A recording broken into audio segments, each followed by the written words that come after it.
back on YouTube. Hi guys. It has been a few minutes since I've been over here. I love that I'm able to go landscape again. Thank you so much, Connie Craven, for that. I am so excited about that. It was a new setting in the phone. And when we had the update, gosh, it's probably been 6 months ago though. I couldn't figure out, why I wasn't allowed to go landscape anymore. Now on Facebook will still be, they don't support it anymore, so. But I'm excited to be back over here. It's a crystal clear picture versus, the other stuff we were dealing with. So hopefully we can get through an entire live with not too many hiccups. Hey, Allison. I think it's just you, me, babe, and Heather. I got you, babes. Look at this. Isn't that gorgeous? It looks so much cooler outside, like in the shade. I know, not shade, but like on a rainy day or an off, when you catch it from, an angular view, I guess. It's so cool. It looks cool at any view, but I love it. It looks great on video. Not live video, but on when you video this stuff. This one was from the other night. I added the glue and Yucatan, and I'll show you how I did that too. How is you guys? Well, how is everyone? Heather and Allison. Hello. I didn't even check my message. I guess I should have seen who was coming, huh? Yay! I'm so glad. Yay, yay, yay. Lisa Magical Maker. That's who Allison is talking about. She has a YouTube station here and Facebook and Instagram, and you've got to check that out because she is a rock star with magic. Her name absolutely is the truth. It makes magic. Absolutely. Why? So weird. I'm just getting a picture, not like the... Oh, there we go. Okay.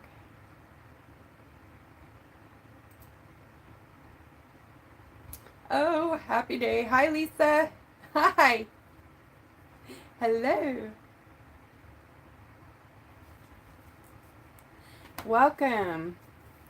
Well, hopefully we get a few more people in here. I know it was an impromptu live, so I just really wanted to play around with YouTube again and see if it was as amazing as I remember. And that picture is crystal clear for me. How about you guys? Yes, I'm playing with the water and the pipette. This is ADHD. Sorry, at his best. Always got to be doing something over there. Sorry. Waiting for people that I'm not a patient person. So I have to find things to do. Well, let's see. Miss Axolotl has a name now. Axolotl Annie. Yeah. Thank you, Lisa, for this. So cute. I love it. I was going to paint one of these tonight, but I couldn't land on one I love them all. That's the problem, so I couldn't pick one. And then last night, oh, the rock. Okay, so yeah, I guess let's talk about the rock. Hello. I didn't do anything to prep the rock, actually. Nothing. Well, okay, I lie. I take that back. What you should start on a Bear River rock if you're wanting to do it like this, like a Bear River rock. This rock was previously resined with no image or anything on it. So I sanded it back down to the rock. So there's some bits that aren't, but I sanded it back down to the rock because it needs that grip for this to work. So if you don't have the grip, sand it if you can, because that's the best way to do it. If not, use like Liquitex matte medium, an absorbent ground, make sure it's clear, or a gesso, clear gesso.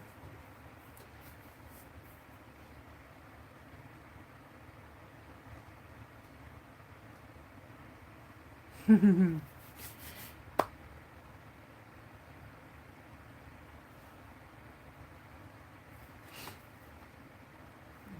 think I want to move this.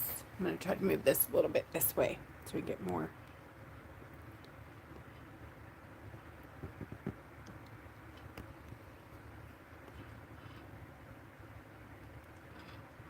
It'll take me a minute to get back into the groove of this. My belly. Yes, the 2 times matte clear would work. It may cause it to bead up a bit though, because that does provide a waterproof barrier. But it does give it some grip, so you can definitely do that. And then maybe even give that just a little light sanding to give you more grip. But sanding is the best way to do it if you're working through a surface that's glossy, or, you know, maybe that you can sand. Like some things you can't buff out, but...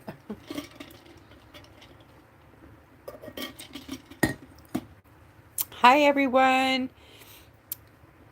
Let me know you're here. Type me, say something, say hi. Tell me your favorite color. All right, let's get going. We got 8 people, so I'll go ahead and start. We're on YouTube again, so the, I forgot what it's even called. Hang on, let me see if I can see what this is.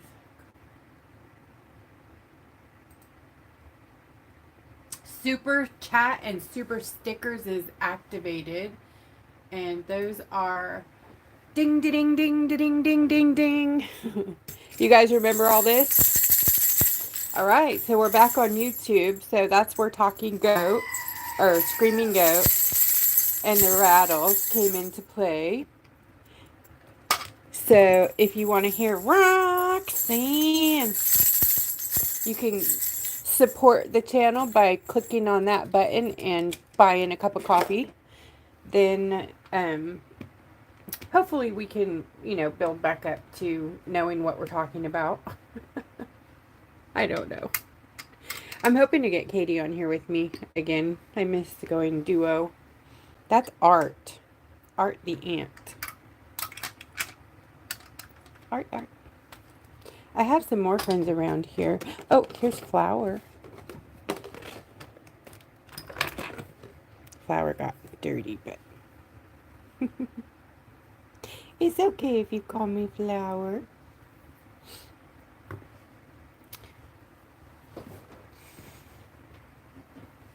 I'm not here. Purple and silver. I like that. It's a good one. All right. I guess the rest of our friends aren't going to talk to us tonight. It's okay. So I am going to show you how I did this beautiful ethereal background. This is with the new unicorn. These are super shiny unicorn chameleon colors, and they are everything I wished for. And then here they are. Just absolutely stunning colors. That's on white. I mean, that's pretty incredible. In the past, I've done unicorn shimmers, which are a ghost pigment. These are chameleon, so that's the biggest difference. These are very expensive. Ghost pigments are a single shift. They're technically a shift, but they're not chameleon because they only have, like, it's transparent and then it's blue. You know what I mean? It's like, depending on what way you look at it, either you see it or you don't. These are many different colors, as you can see when you move them around. So, I mean, you get the whole rainbow there. in them. And then when they're on black, they are pretty amazing too.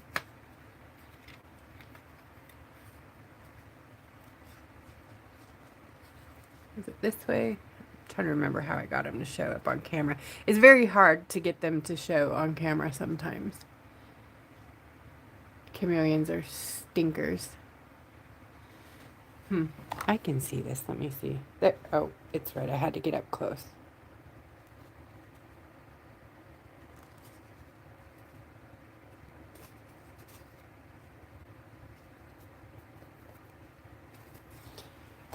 So that's on black. I do love them so much on white.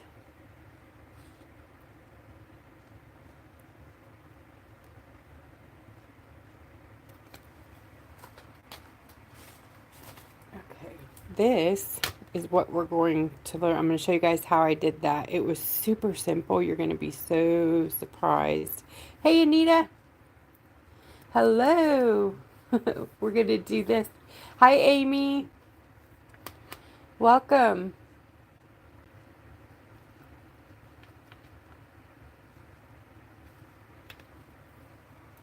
So I'm just going to flip this over and do it on the other side so that you guys can see. And then I'm going to doodle on this side.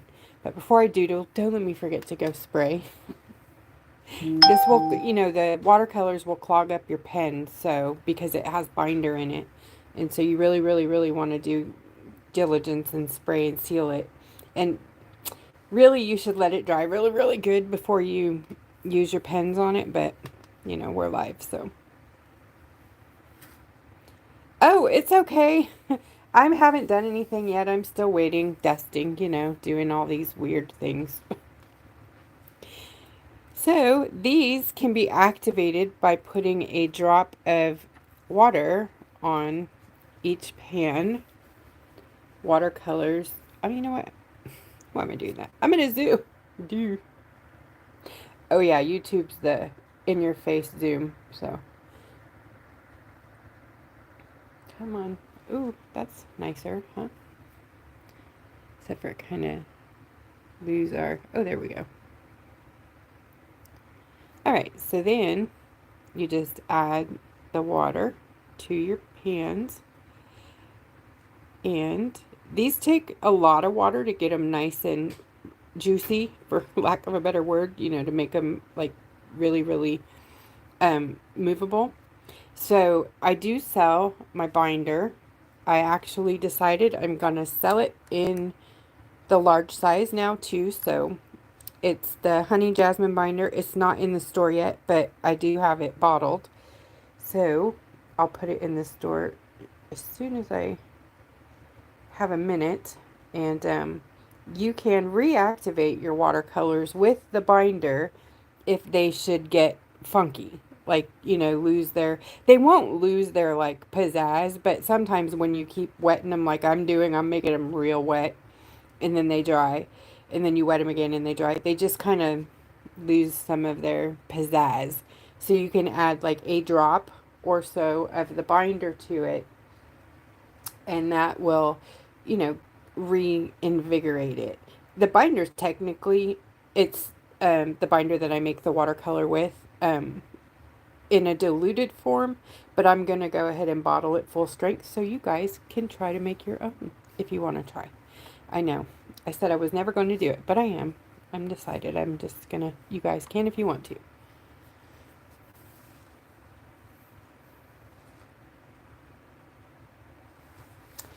No, you do not need to paint the rock black first. Black, white, purple, pink. It's beautiful on all colors. If you want the colors to be vivid like they are on the black, then you need to have a black dark base. If you want the kapow, you know, in your face, mega shifty color. If you want the nice, beautiful pastel chameleon shifties, those can go on any color. As I'm showing you here, aren't they gorgeous? Whoa! Ta-da! I love it. You can see here all the different shifties. And over here, I mixed them, like mixed the colors. Look at how cool that looks. It looks like rainbow alloy, doesn't it? You guys, there are it's endless, endless possibilities with this set. I am so enamored and in love. Look at this gold. I mean, that by itself is amazing. Ta-da. This is what I was doing at 3 o'clock this morning. I had made this a long time ago, my name, on one of the Doodle days, and then it got buried. So last night I thought, I'm like, I'm going to just play with it. And there it is. That's what we ended up with. But I'm also going to, this one that I had done a long time ago too, I'm going to use this paint on it so you can see how you can accent with it on doodles and have so much fun. Oopsie, I did it. I left it on there. Let me see if I can, without, I don't know how to do it.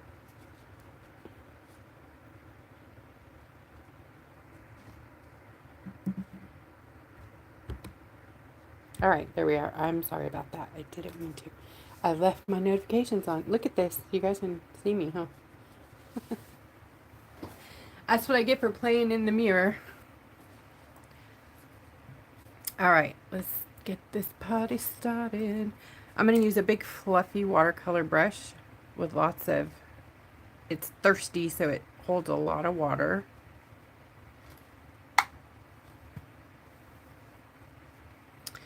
And then I'm just going to grab some color and I'm going to start down here on the bottom. And you want to start on the side that is, which side would that be? Whatever you want your down to be, you know, your bottom. So I'm going to use this. And then you also want to start with whatever color you want to see on the bottom. So to me, it didn't matter. I just started going. So I actually started with the gold at the bottom and then ended with the gold at the top. So I just went around. That is not gold, that's green, or nope, it's gold. See, it just depends on what angle you're looking at it. Too funny. Ah, still got some waterproof stuff going on. So you just, I might have to grab a different rock. See how it's beating up? I guess I didn't sand enough down here. That's okay though, it'll still maybe give us the look. Nope. Let me grab a different rock real quick.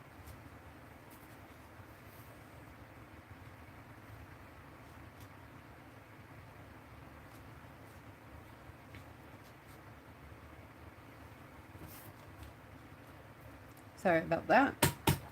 All right, so I'll show you on the back of this one. Do I have a bump out? This way. Okay. So you want to start at the bottom and you basically just apply your first color.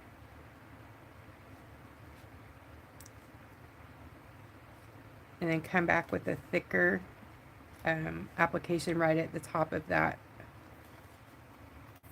Sorry, I'm going to zoom back out. There. Then dip into your water and go to the next color you want to see.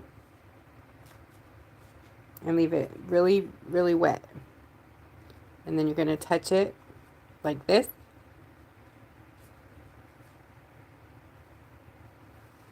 Isn't it crazy that those are those? Then you're going to let it run through there. See how it's running through it?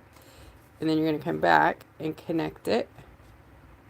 Make sure it kind of touches everywhere. The color below it. Like that. So you get the drips. So you want the drips. And then if you don't want them so equidistant, you can come back and, you know, like interrupt that so it's not so.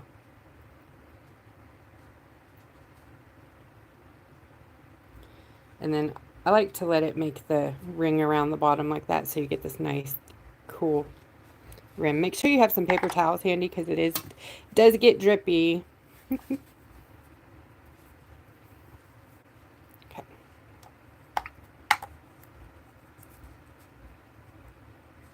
Very cool already. Okay, second color. We're going to go grab third color. Let's go with blue of some sort.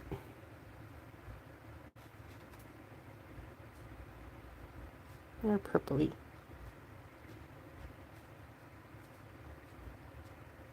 Pretty much you just repeat this process all the way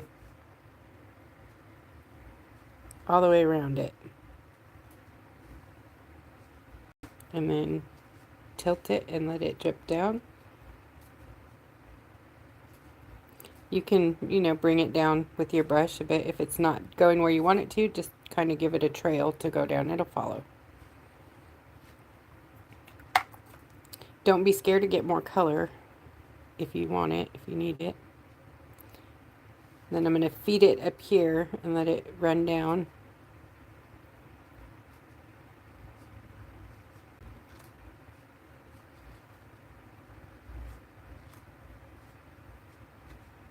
Love it. We're already getting that cool look. Isn't it cool? Hi, Jen. Oh, it did. Oh, no. I made certain I did it right. Did you guys just say the wrong thing? I'll have to figure that out. Was it Facebook that said the wrong? Oh, it might have been Facebook. Oopsie. Yeah, but it was Facebook, huh? Oopsie. You know what? We'll give that a second. I'm going to go over here and change it real quick so that it's not confusing everybody. I'm still here with you, so let me see here. What time does it say? No, it says 8. Oh, both of mine say 8. I don't know why. Did it say 8 p.m.? Because, yeah, we didn't start at 7:30 tonight. It was an impromptu. And this one said, I don't know what time this one said. It doesn't say it anymore, so.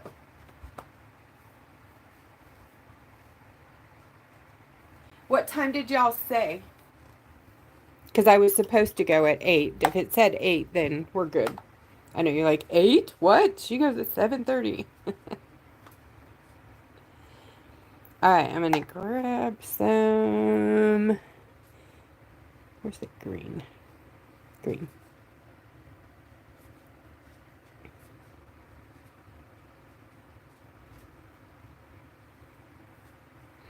I'm going to turn around this way so maybe you guys can see it better.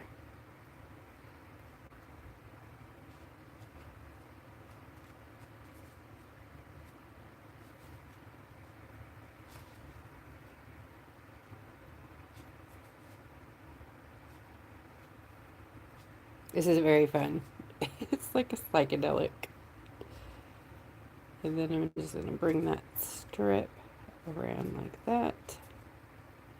Make sure it's nice and wet so it's making trail. And if you don't want it to move too much, have your air dryer handy.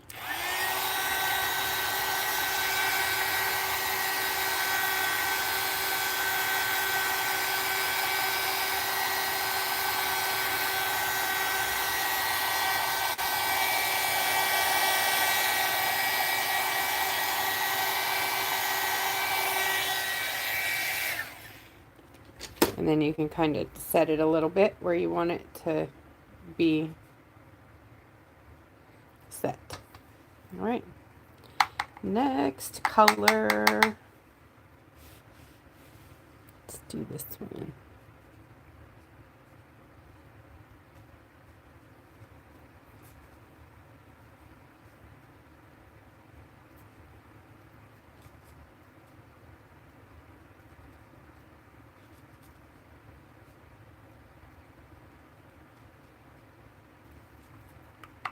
It's a different blue.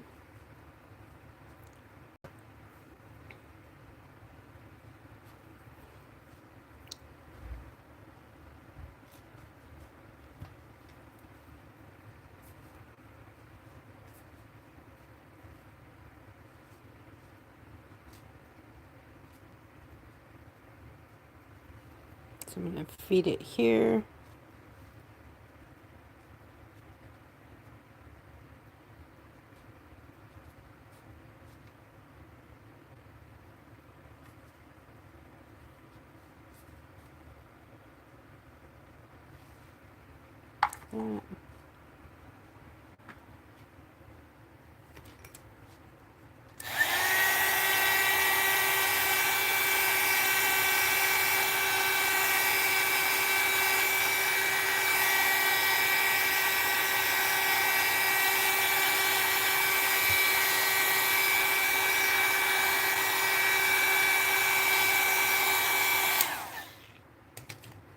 Isn't it great? Oh yeah. Some more water in the gold.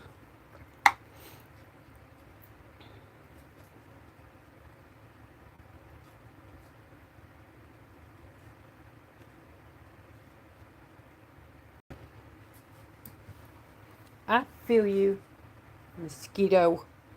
Oh, they make me so mad. They get on my nerves. They're hungry ladies. All right. Tilt.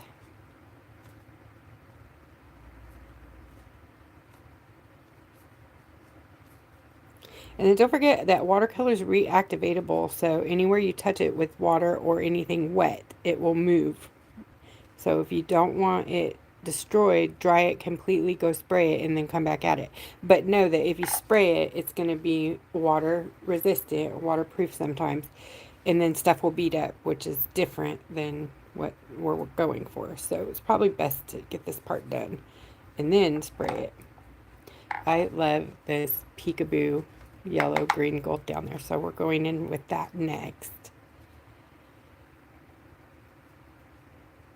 I gave nobody any notice, so I have no expectations. Thank you, Jen. I'm so happy you could come, though. Thanks. I'm like that. That was one of the things when I have people join the team, or when I ask people to join the team, I'm like, just know. I hop on with no notice. So if you can come, hoot hoot hurrah, yay. If not, I totally understand. Right? It takes a team to make a thing work.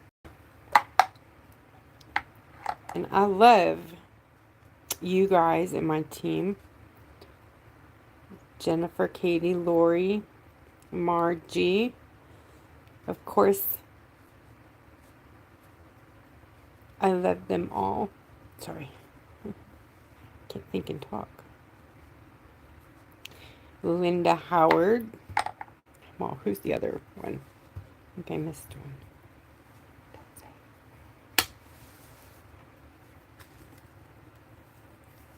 Oh, yeah, Katie. Just kidding. That's a given. Katie's my manager.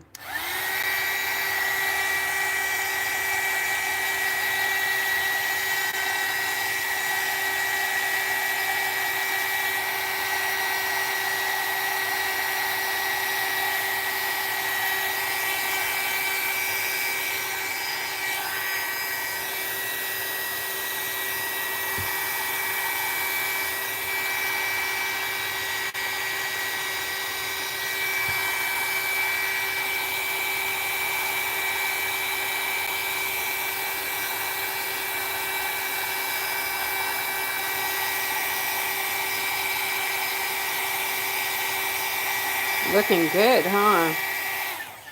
Hi, Connie. Oh, thank you for hitting the thumbs up. Yeah, guys, that's right. God, I need to do that social media thing, huh? Yeah. Okay, so here we go. If you like what you see here tonight, will you please give me a thumbs up? And if you want to be notified, hit the bell and subscribe, and that will tell you when I'm going live. When I've created an event, scheduled something, it'll send you a little notification. If not, if you don't have it set up for notifications, you usually can hit that. When you open your YouTube, there is a little bell up there at the top. You can hit it and it'll show you all the new stuff from your subscriptions that you are subscribed to. So And if we happen to be lucky enough to be one of your subscriptions, then you'll see ours. Do I want green? Yeah.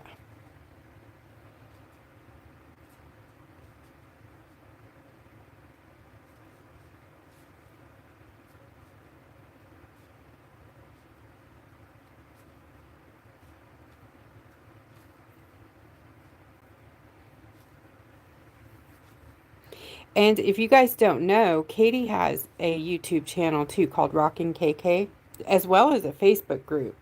We need to grow her group and her channel. Give her some love. Rockin.kk. And that her link is on this description at the bottom. There's a link to her group and her YouTube, maybe her YouTube channel, I think. Hashtag rockin.kk, I think. Or at. Which one is it? It's at, right? Yeah, I'm sorry, I'm so not very social media inclined. Though I've been on here for 4 years now, you would think it would come natural. No. Nope. It does not.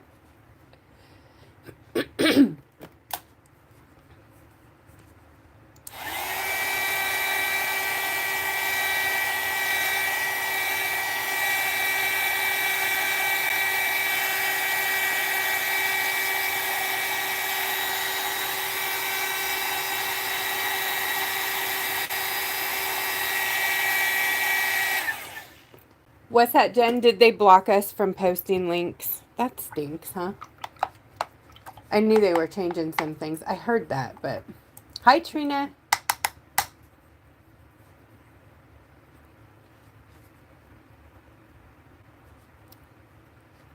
If you guys are ever wondering how to find us, you know, on Etsy, you can go to The Foiling Rock Lady. Go to Google. Go to The Foiling Rock Lady. And it'll pretty much pop up all the social media that I am on. Here, YouTube, you'll probably see that first. And then Etsy, it'll pop up. So if you want to skip all that and just go straight to Etsy, you can pop it in your Etsy, you know, bar. Sometimes they, you know, don't show up right away, but you can scroll until you see something that looks familiar. I have like 500 listings, so I usually pop up. If you've ever searched me before, it'll usually just pop right up. It's an algorithm, so, you know, as long as, I don't know, as long as I stay in their good graces, I think I show up. Right now, I'm still got my Star Seller badge, so. Etsy's tough, though. They love to mess with you.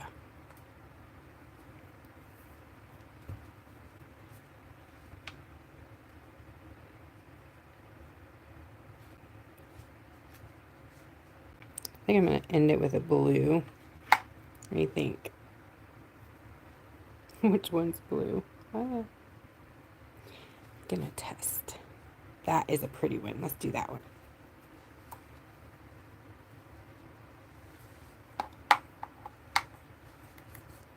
So what do you guys think about this? Isn't it lovely? Do you like the technique?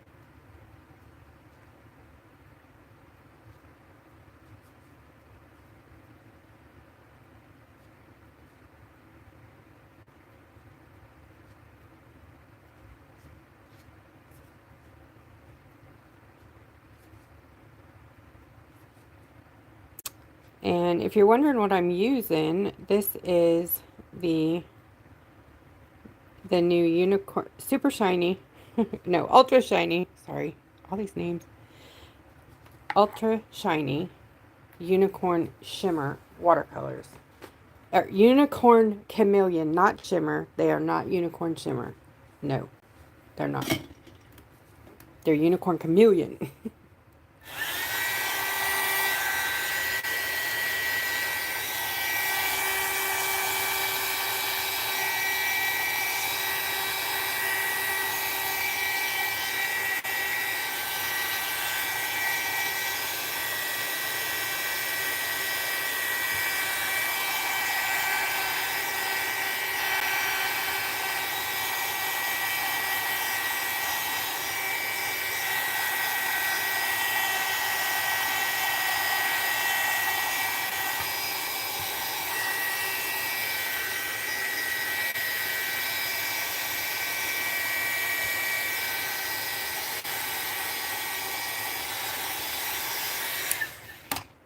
Okay, I'm going to have to do a little bit more, but I'm going to do a drier brush on here.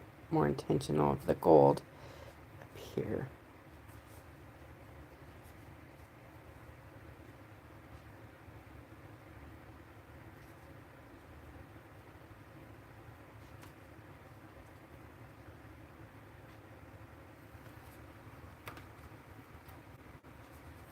That.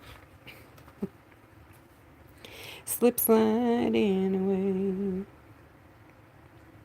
Do you guys like Paul Simon? Anybody?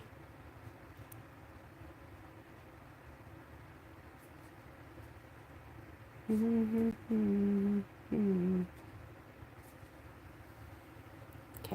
I like that.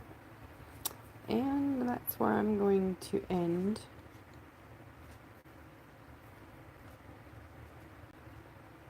That pink is bouncing off my shirt, so let me move out of the way and show you. See, it really picks up whatever is mirroring. So I'll turn it this way so we can get some true.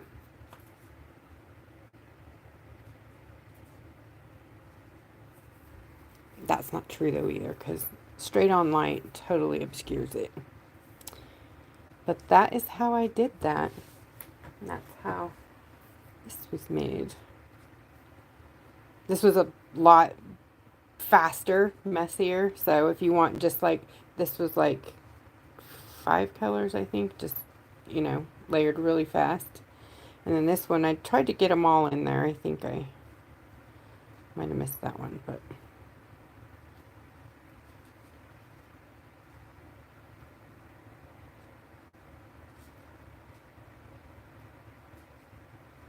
it looks a lot like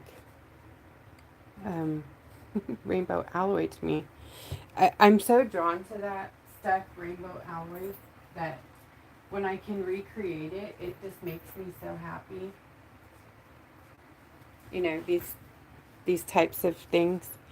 And my tools, you know, I love rainbow alloy. These are part of the new mermaid set that's coming out very soon. I'm working on it right now. It's being poured. It's so cute too. And I don't have any to show you except for the little seashells. Aren't they cute?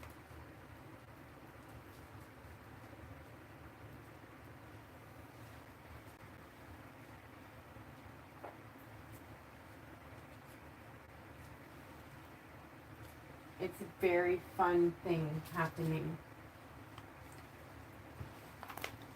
I'll tell you a little bit about it. So it's a set that you'll be able to, if you want to order it in regular pans or whatever, you can do that. But it's going to be available in a collector set, which is, the paint will be poured in shells and in these clam shells. And then you can use up your paint, and when it's done, you rinse it out, and then it's going to have a lot more fun little charms with it. A lot of charms. You're going to get the bracelet and the earrings to make your own bracelet and earrings. Isn't that fun? And I'm going to show you how to make them. And Jennifer's not going to judge me because I haven't made jewelry in forever. Jennifer sent us the most beautiful bracelets and what are they called? Wind chimes. No, dream sun catchers. Sorry, sun catchers. They're gorgeous, and you guys will be seeing those in your prizes real soon. They're so beautiful. Thank you, Jennifer. Sorry if you wanted to be anonymous. I can't help it. Makes the most beautiful. You know what? I'm gonna go get one. The one that I kept. I'm gonna go get it.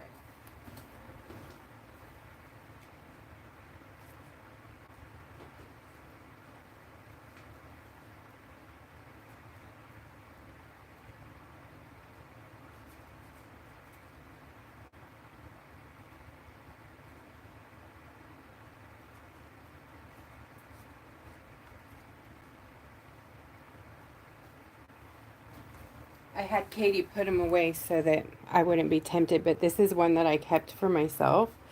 That she made this, you guys. Isn't that gorgeous? Beautiful beading.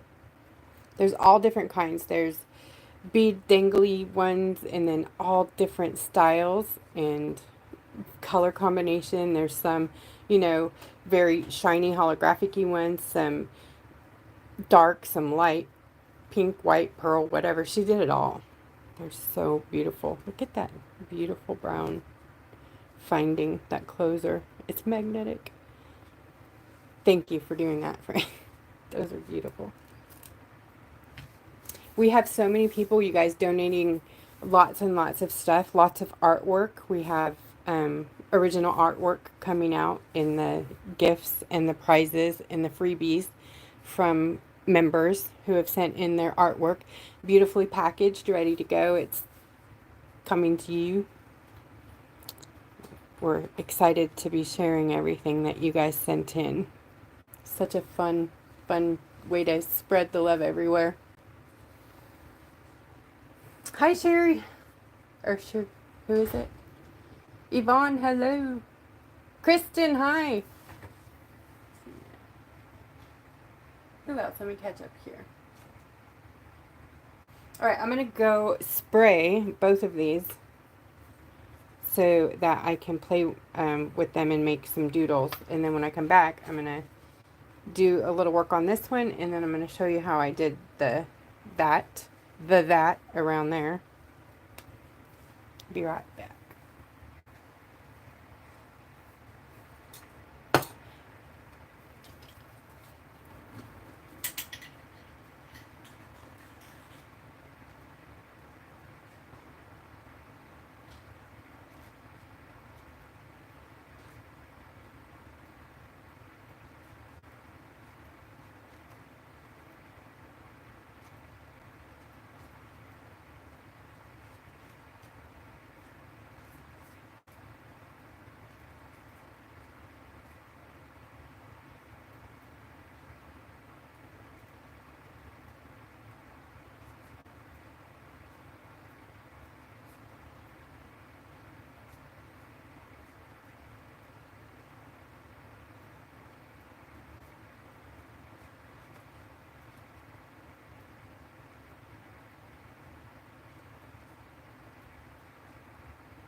that was fun. Trying to keep the mosquitoes off me. I gotta, I'm gonna spray some mosquito spray. It's natural enzyme, but oh my goodness, it's coming down. They get in the house and they just bite me.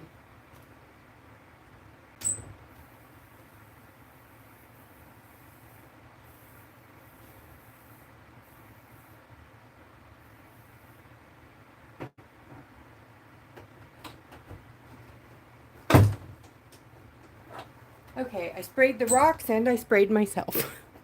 We are good. Wanda's crazy tonight.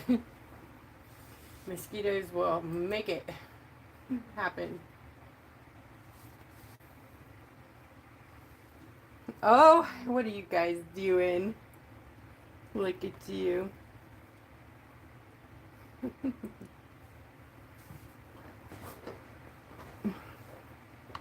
Alright, so I used matte spray on these, which does dull it, but I'm going to doodle, and then when I'm done, I'm going to gloss them. And I'm kind of sort of loving gloss spray lately. It's fast and it works, and I mean, it's not glossy like resin, and if you're going to give them to someone or put them, you know, outside, definitely the more is better. Resin is really a good option. So this one I'm going to do on here, and it's a very simple swirl. You can just start in the center and literally swirl around your rock. It doesn't have to be rock. It could be on paper. It could be on anything you can paint on, you know, watercolor. That is. Love the swirls. Right. Then, since this rock's small, I'm just going to do one. This one was a double line, so I did the swirl, and then I came back in and, you know, drew. Oh, maybe I can do it. Yeah, we'll see. It's going to get kind of skinny out here. Skinny. That's okay.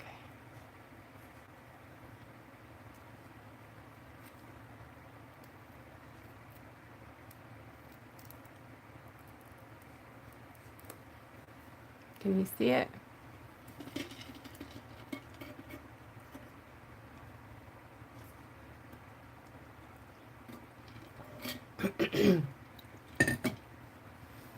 Hey, Connie Faulkner, hello.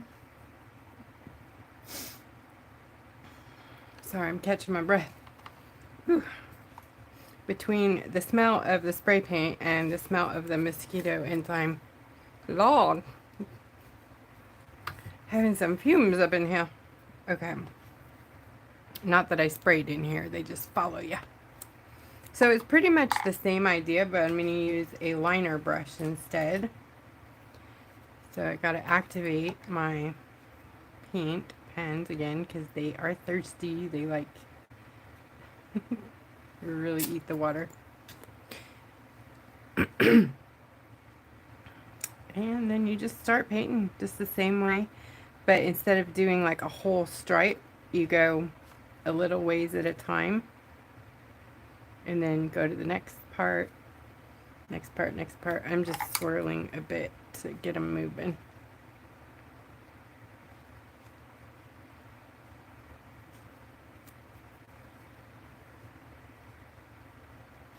Don't you love watercolor?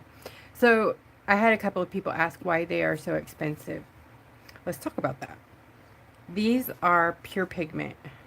Watercolor pans are pigment and binder. There's no water, no, you know, extra anything. These are the same pigments that are in the Unicorn Chameleon liquigels that I make sometimes. I don't make them often because they're heavily diluted, but they're the same colors. So in those, which there are beautiful paint as well, you have the same mild effect of these. these are pure pigment, so when you use them, it's the kapow factor. Like if you really, really want something to stand out, this is where you want to go for that. But chameleon pigment is extremely expensive, so that's why they cost what they cost. The other chameleon set that I make, the super shimmer chameleons, I don't even know if I have a set right now because I sent it to my friend. Hold on. I might have a color. Oh, I have 3. Here we go. So these, the super chameleons, they come in sets of 8. Like they're the uber super shifters, you know. Super chrome. And you can't see the shift on. Oh gosh, it drives me bananas. Anyways, those are more expensive than these. So when I make, actually I think they might be the same price. No, they're $10. So when these are made in a full set of 8, these are $85. And then these in a set of 8 are $75. So they're $10 less than these. These I made available to where you could buy them in the minis, or you could buy them in the half pan. I'm sorry, the half pan set of these. Is that right? Yeah, the half pan set of these is 85. This quarter pan set is 56. My bad. So you guys can see the price difference here. The quarter pans in these are 85. So that's the difference. These are mega, mega more expensive than those. But these are mega, mega more expensive than a traditional watercolor paint that I make, like the rainbow set. The Boardwalk Chameleons are around this price, maybe a little bit less. So I think for 8 of those, that was 48. So it's quite just a tad bit less.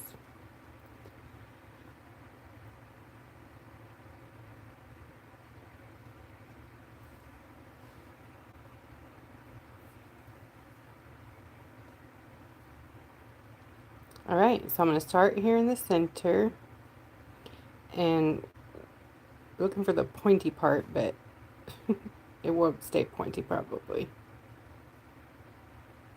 And then we're going to just twirl around to get our swirl going.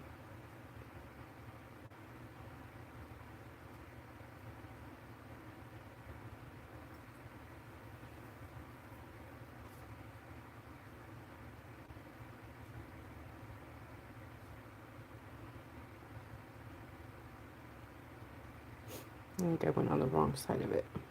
Yeah. Oh well, we'll widen it up here.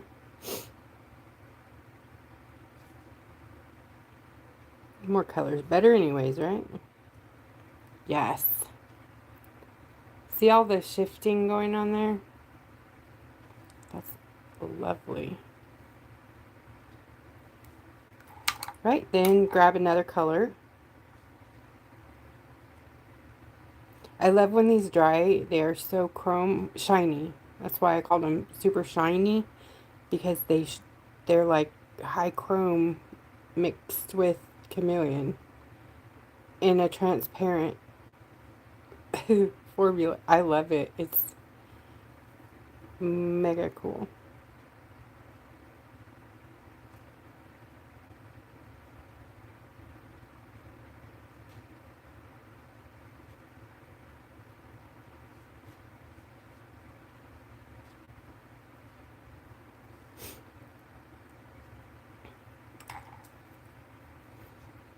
And I love this color combo. Pink, blue, yellow, pink, blue, gold. Oopsie, sorry for the bump. I'm probably going to sit down and pull the zoom so that I don't have to sit here and hold this the whole time, because I'm not steady enough anymore. I used to be when I first started painting with you guys. Not no more. The old lady caught me.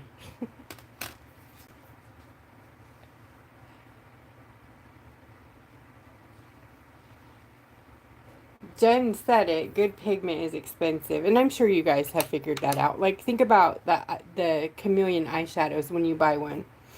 When you buy a pan of chameleon eyeshadow, it's usually $20 for one color. So that's the same thing. The same. I use cosmetic pigment, so same thing. Now eyeshadow sometimes works on your art, sometimes it doesn't. This you can guarantee will work. I forgot to zoom.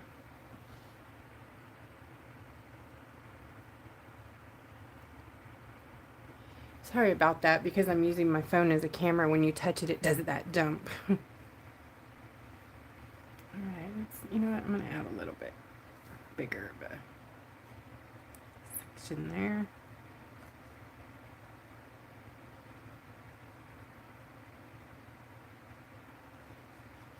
Dun, dun, dun. And I'm going to grab my sponge, if I can find it, and raise this up because it's just a baby there. Because it's a little baby. I don't know what's wrong with me tonight. I'm sorry. Rare form.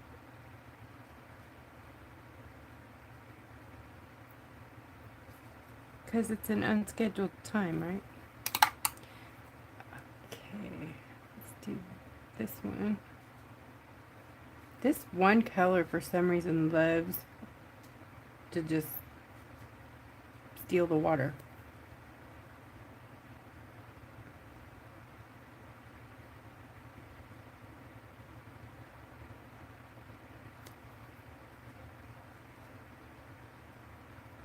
Did I already use this one? That's not the same, right? Oh, it is. Oh. Too funny. Let's change that.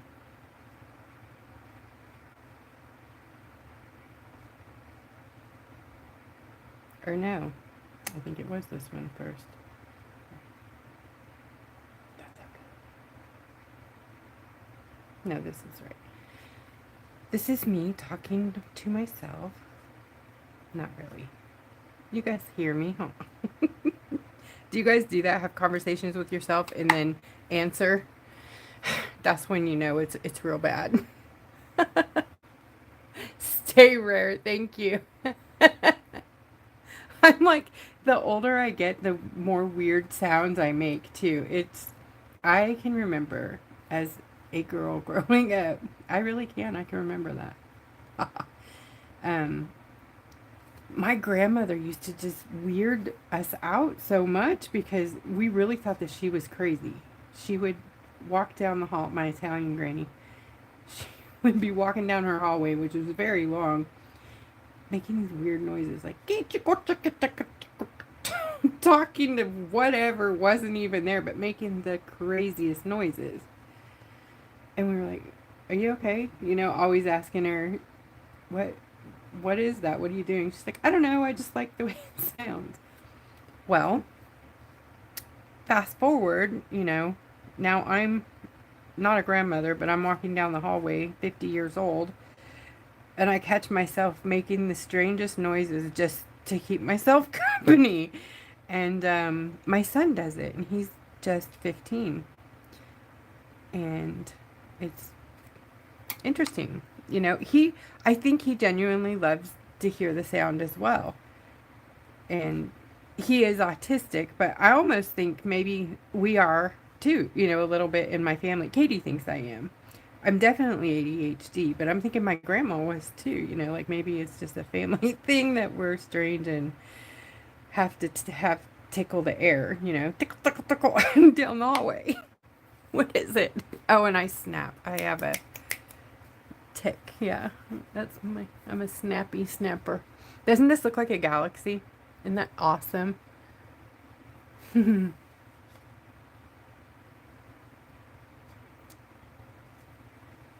Oh, yes, definitely a color swatch is absolutely mandatory. I don't include them. I mean, I know I should. They're a lot of work for me because they're very hot. You can't just print on watercolor paper without having, you know, the right ink and the right printer.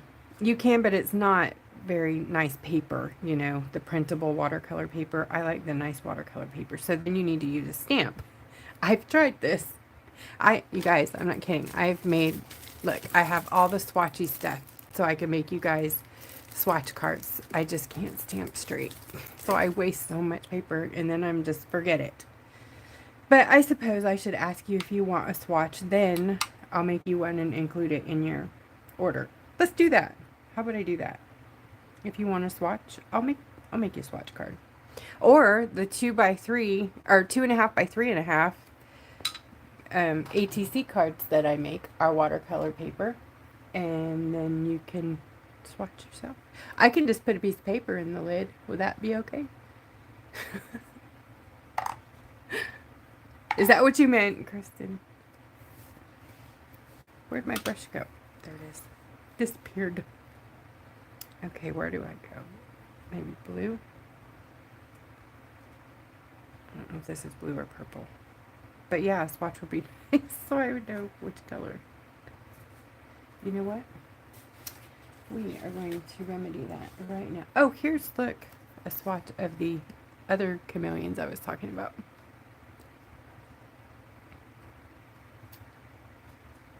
Those are fun. They're, like I said, hard to see on camera, but those are available. All of these are available by custom order. These are available right now because I made a whole bunch of them. But the other stuff is by custom order because I have to buy the pigment and then make it for you. It's not something I keep on hand. All right, let's go ahead and do a little, just a swatch here so I don't have to keep guessing, right?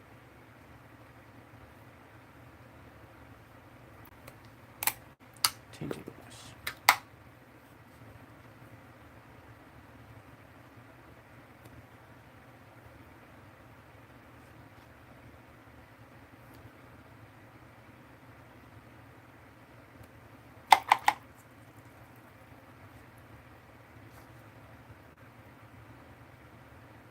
And if you missed it, in the first 10 minutes I was talking about my binder is now, it's going to be available in the store for you guys.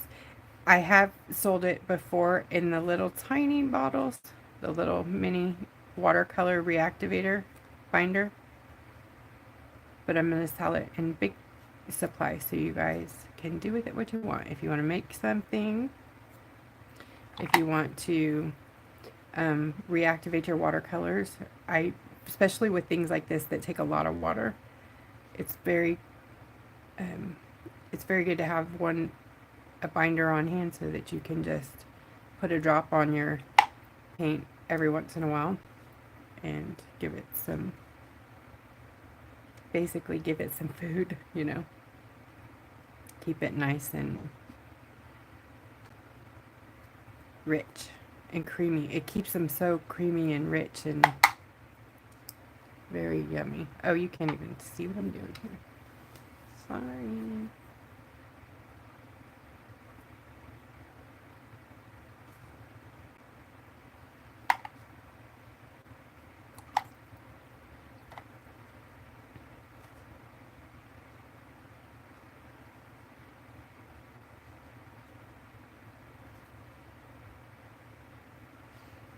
This is not watercolor paper either, and it has a finish on it, so sometimes you get a section that's kind of like water aquaphobic. But, ooh, licky licky. Oh, for me it's so many shifts and you can't see it. Weird, weird, weird, weird. Where's the camera? There it is.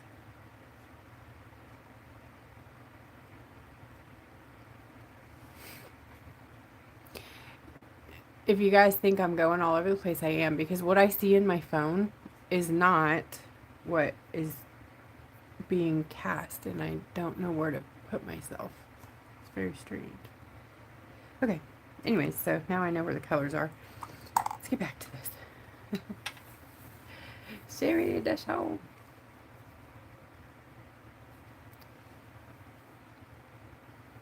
Hello, everyone. 22 friends are here with us. Thank you so much for joining. See, and we're guessing.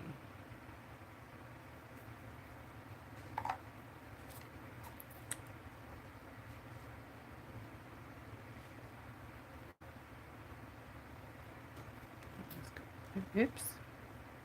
Hello. Give me back my paint.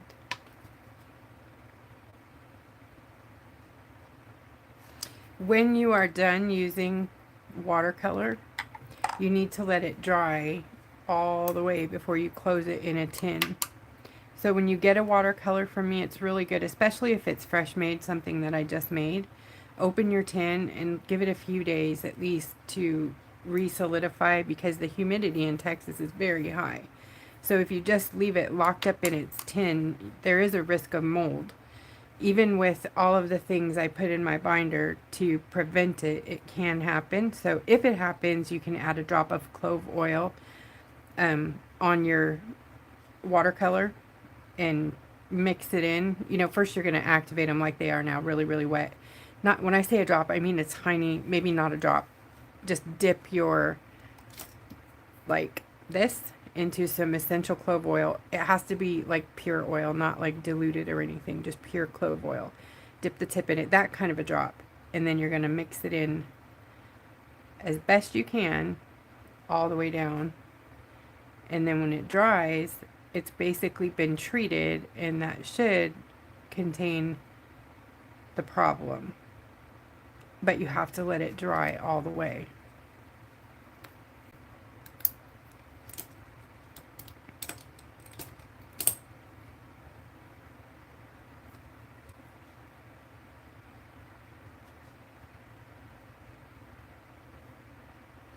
But the new binder I just made, all my binder has clove, lots of clove in it, and you can smell it when you open your paint. But the new binder that I made is honey jasmine, and it is divine. So if you want to try some of that, that will be in the store soon too.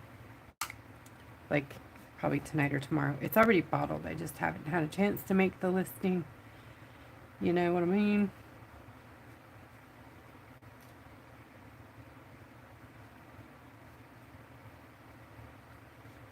I haven't ever had anybody say they had a problem with it, but I have had a problem with it because I never practice what I preach. I'm the world's worst at just closing my thing and leaving it for months, and I forget about it, and I come back, and I live in Texas. Sometimes these never dry. Like, so when you guys get them, they may be soft, and I made them last year, and that's because we're humid. It doesn't ever, I mean, we have very few not humid days a year.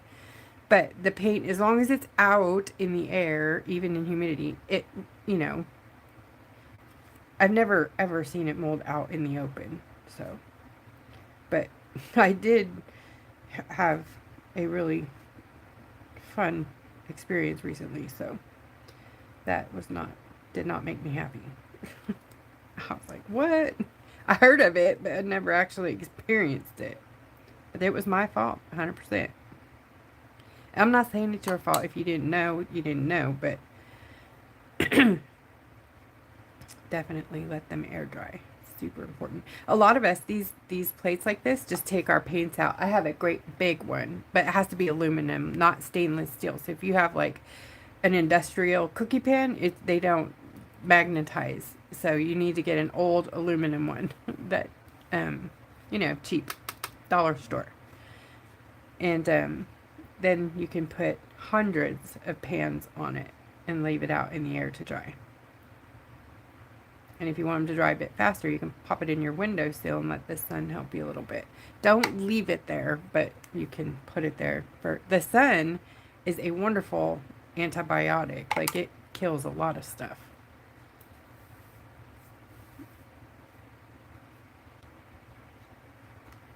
Like, that's one of the treatments for my granuloma is, 15 minutes of really intense sunlight whenever I can do it. But then a couple of my medications are like, stay out of the sun. So I'm like, which one is worse, right?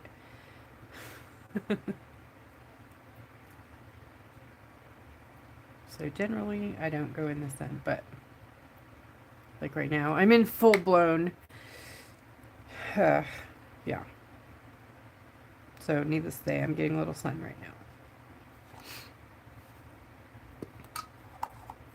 I'm going to get a bigger brush now that we're getting into these bigger spots.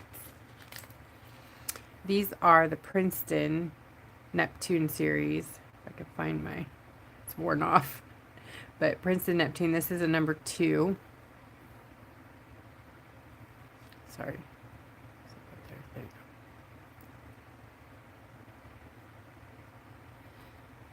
go. And then the other fluffy, the big one, is a 10. Sorry about that. And then the other one I use a lot is my travel one. And sometimes these are in the store. They come in one of the Gibby boxes. They're available if the Gibby box is in the store. I think that's exclusive to Katie's cart right now. Ugh, if you don't know what a Gibby box is, Lord. We'll have to catch up. This doesn't look like anything. Not pretty.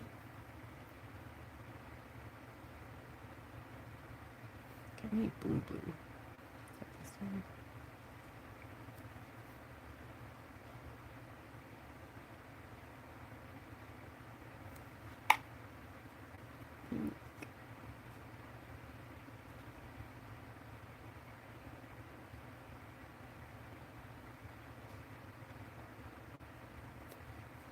We're going to kick it in gear here. Green.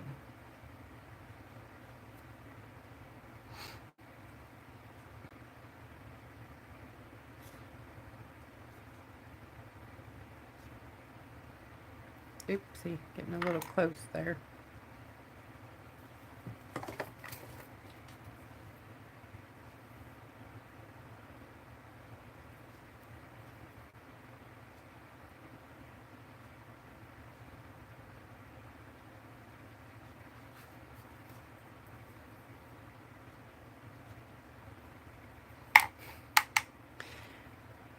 Grabbing the wrong brush.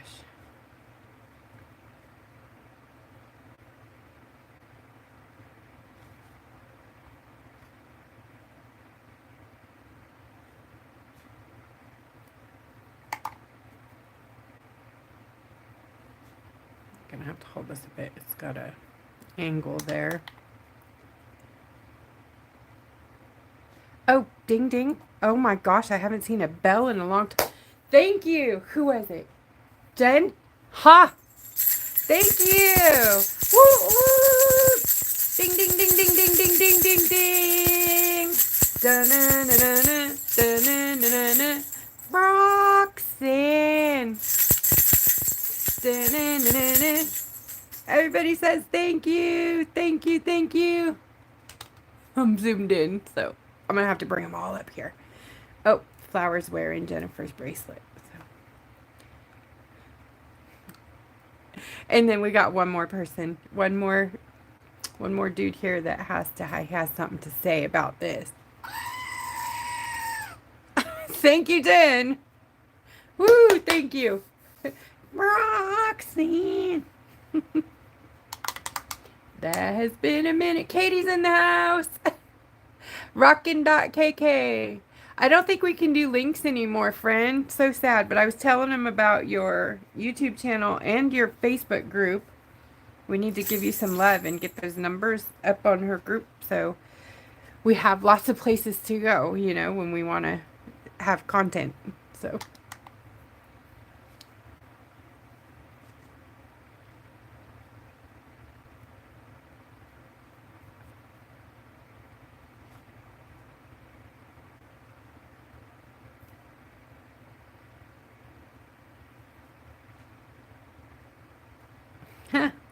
I'm not.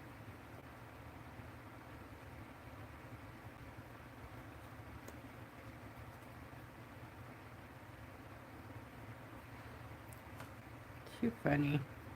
Let me see if I can do it every time, huh?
I like this gold color, so I'm dropping it kind of in random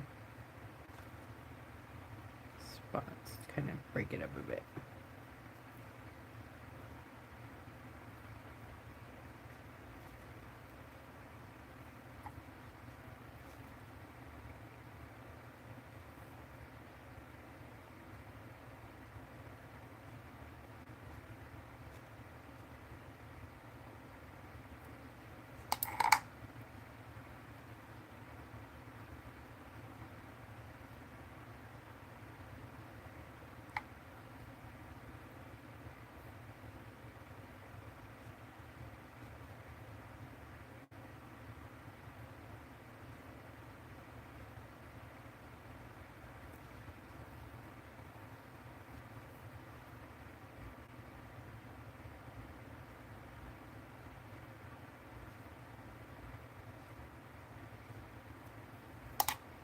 Right, let's do, and we'll be done with the swirl, let that dry while we're working on the other thing, and then I'll come back and show you the glue gun. First, I'm going to give this a little dry here.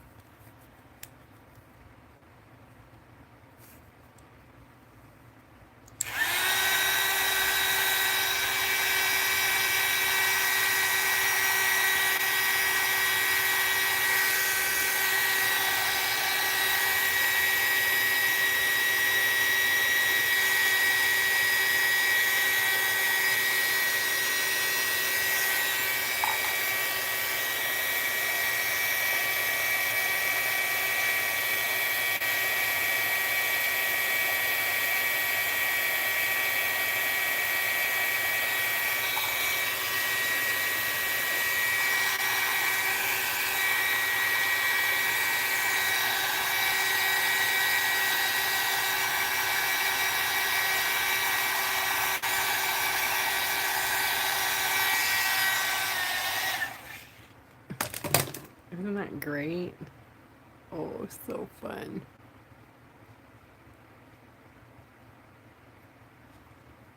You know what? I think it's, oh, no, not quite. Say it's dry enough, we could do it. Not. Yeah. Okay. This one, super fun, is from sometime in 24. And I'm just going to add some accents to it.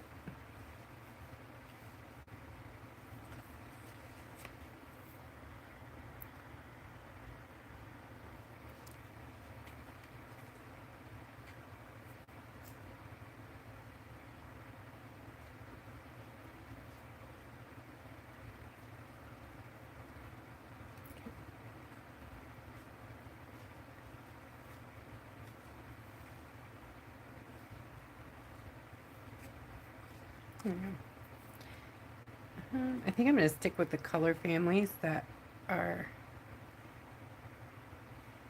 like green on green, you know.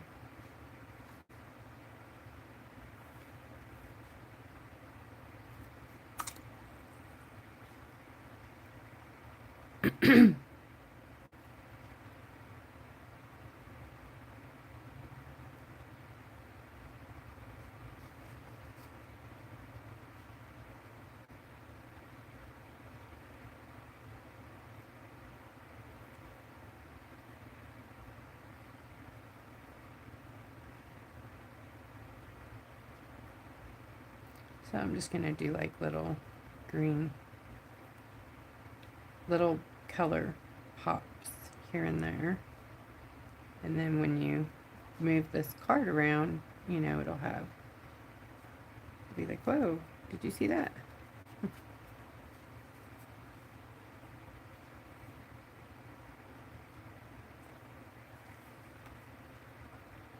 Gold.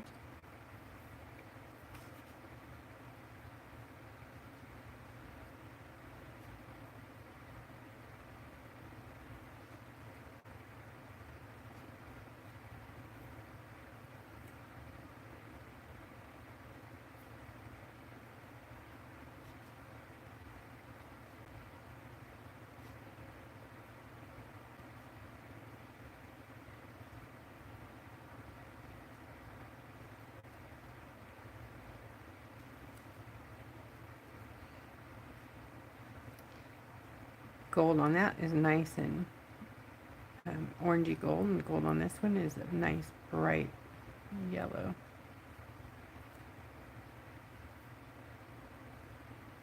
It kind of takes on the color under it a bit.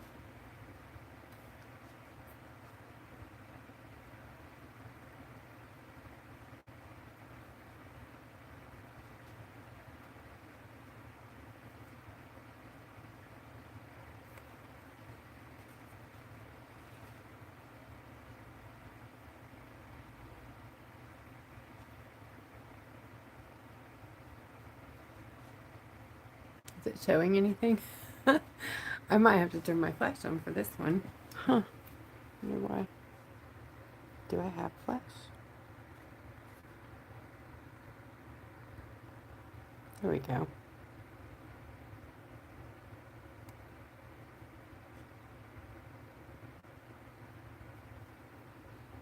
Wow.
I'm gonna just do like, not all the leaves, but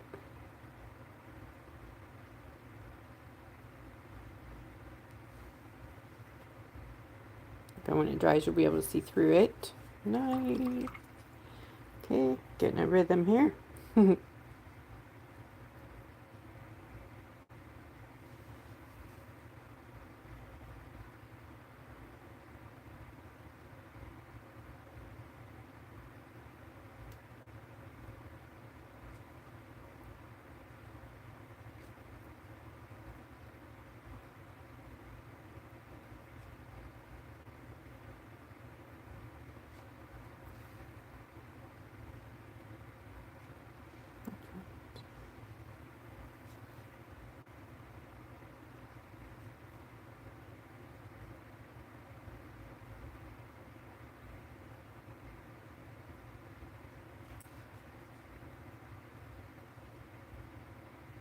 Mm-hmm.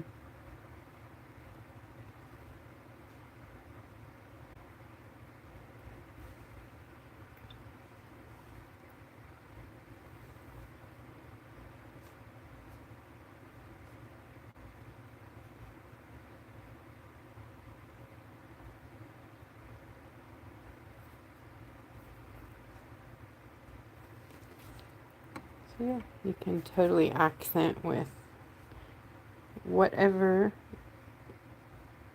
colors you want. You can even, go opposite the color.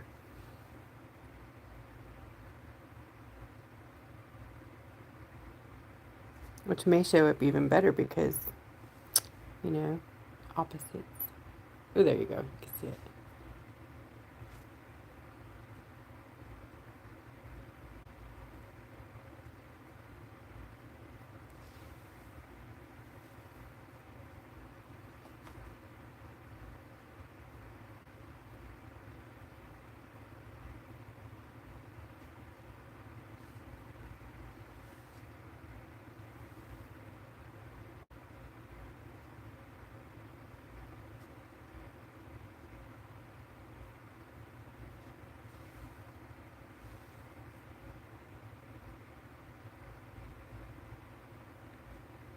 So is anybody painting tonight? Oh, good night, Amy.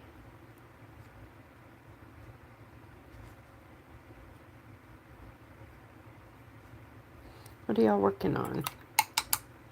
I'm going to add some more here.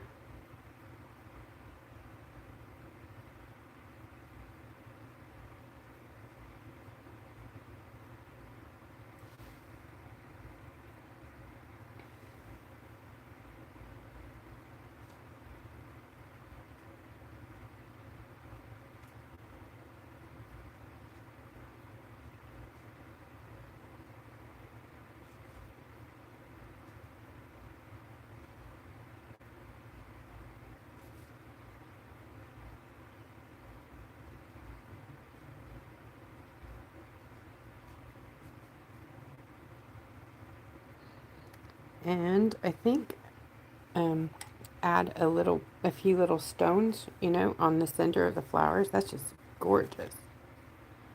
And maybe a different color here and there just to, like give it a little more and make it a little more interesting.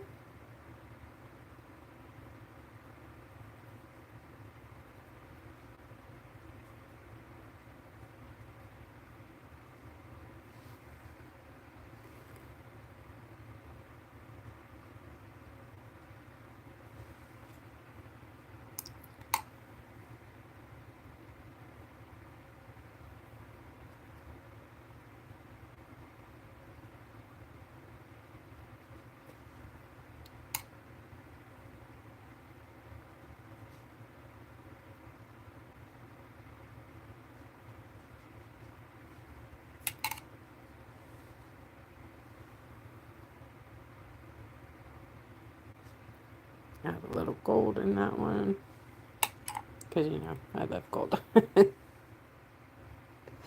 Maybe add some green over here.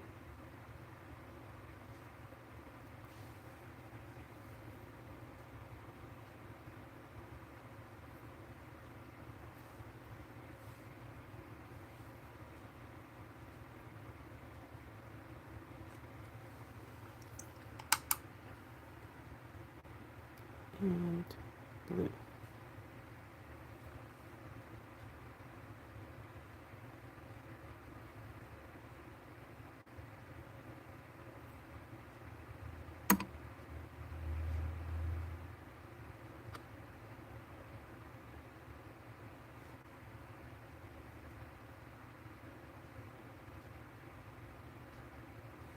Right. And just because of the wonderful things he does. Hopefully someday we'll do our Wizard of Oz kit. Are you guys ready for another kit yet? Like, no more kits.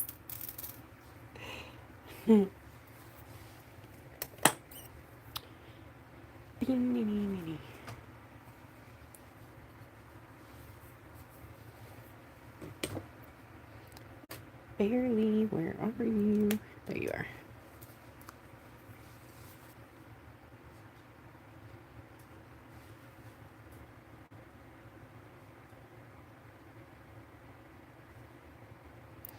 This will be fast, and then we'll get on to the doodles. Yay! The fun bit, right? What time is it? 9 in an hour?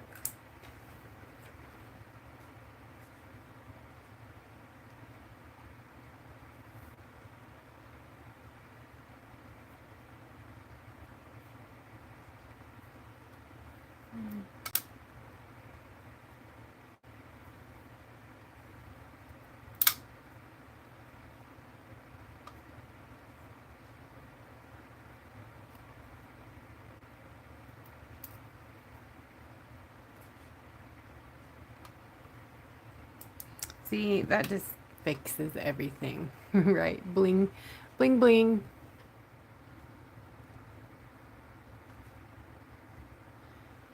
Bling, bling, please.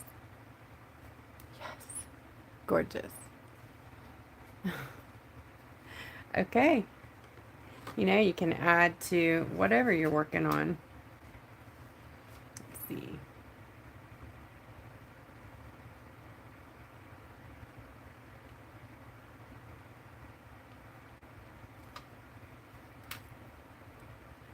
Use them up so I have to pick them up. Lazy factor.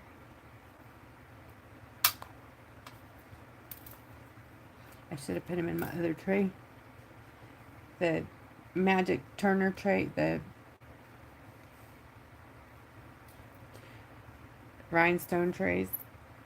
You shake them and it turns them right side up.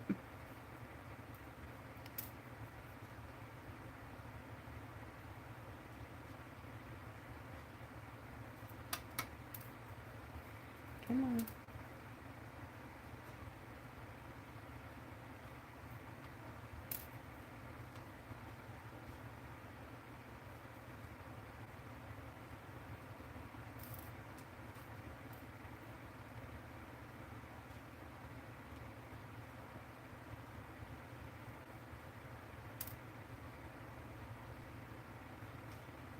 Hey, I got a 50-50 chance it's going to land right? And they do most of the time. Or at least on the side so I can tip it. Oops. Nope.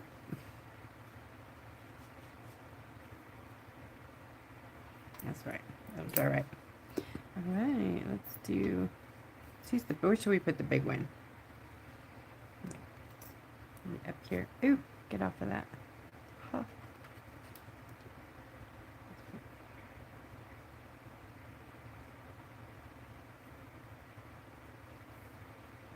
Alright, good enough for me.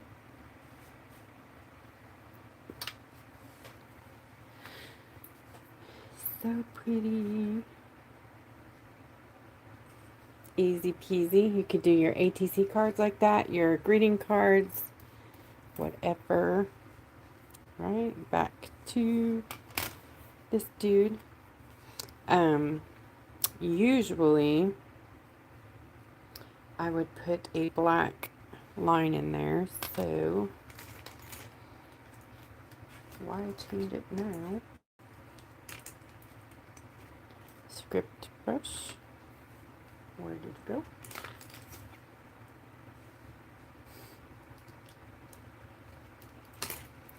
Oh, there you are.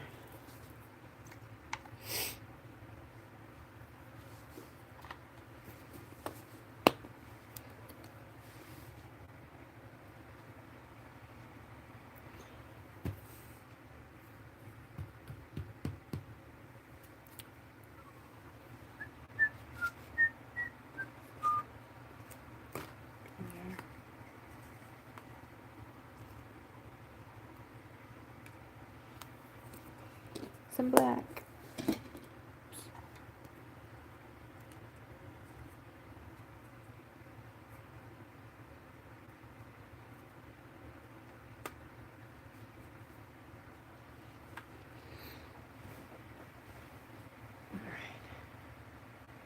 Okay, hands, give me grace.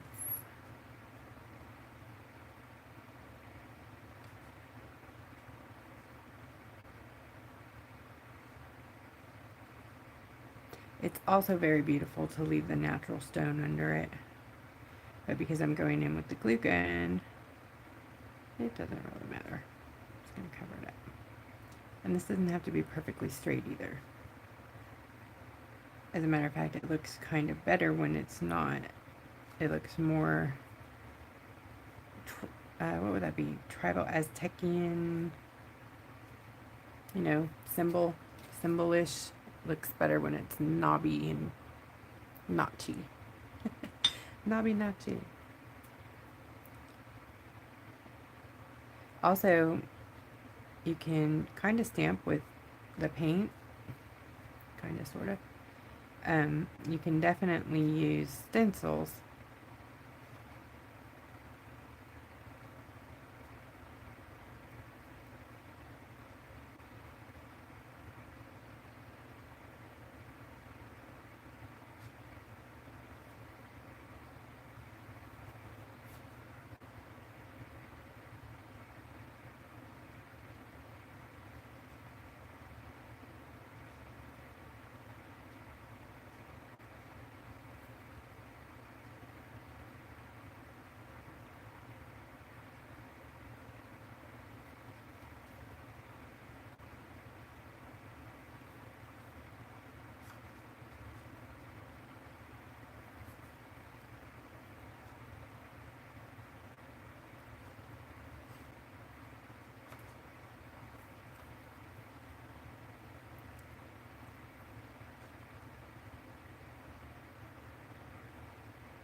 Darn it.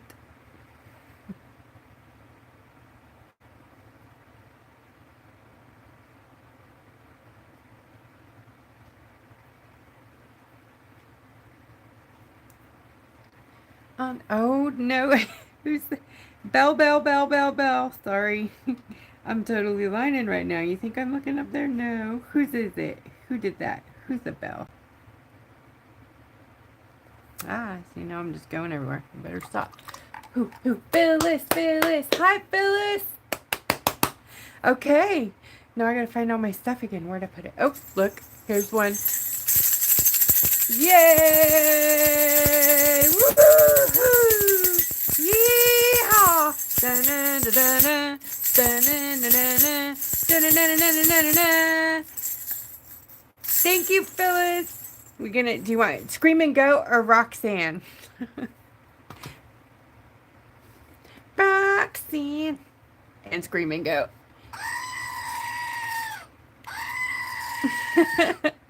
Of course, the little buddies have to come join you. Now, our new axolotl has a name. She has a name. Can anybody guess? Or were you here in the beginning? Yay! Art and Flower and Axolotl Annie say thank you. Thank you. Thank you much.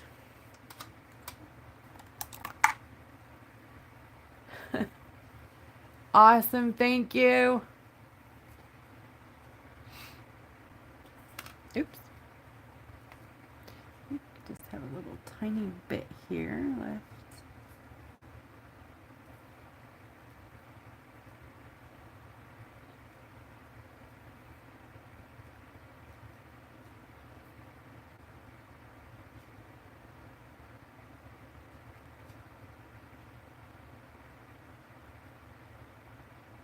Okay. And then the rest of that black underneath there, I'll do that later on the bottom. So this gets glue gun when it dries. Okay, get in the fan, you little dude. So, I want to do some doodle. And I think I want it to be, oh, you know what? I had drawn one out on the back here. So, but what I want to do.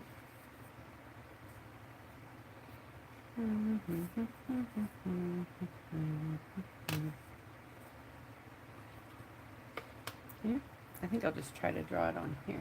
You know what? I'm going to try it on the flat one. Because who do I think I am today? No, not that person. Alright, let's go for it. So I'm totally digging circles. This is never going to show up on there. Alright, I got to find my pencil. Maybe it'll show up.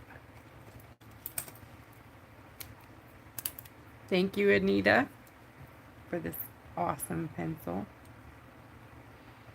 That's not going to show up either. I don't want to use a pen.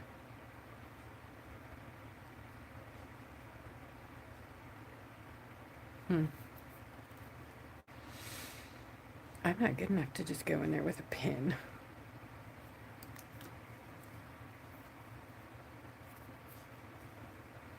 But I'm going to. Oh, here we go.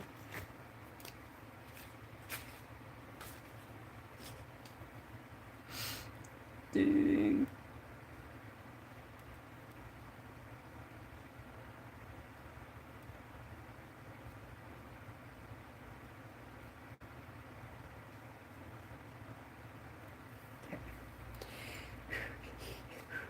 You know what? I have a stencil. I'm going to use this instead of trying to eyeball it. Ooh, I'm so smart. Huh? Not really.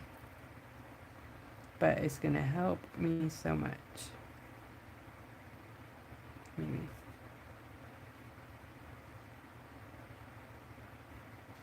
Oh, so much.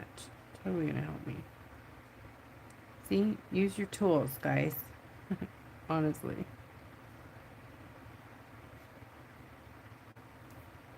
Because 8 is going to save a massive amount of time and stress, because I would totally be sweating bullets trying to draw simple petals. Yes, I know, but I would be sweating.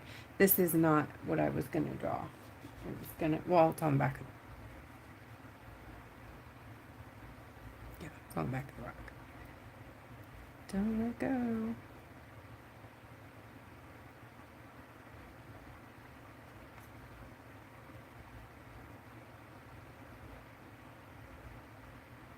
This is going to be covered up anyways by gold color.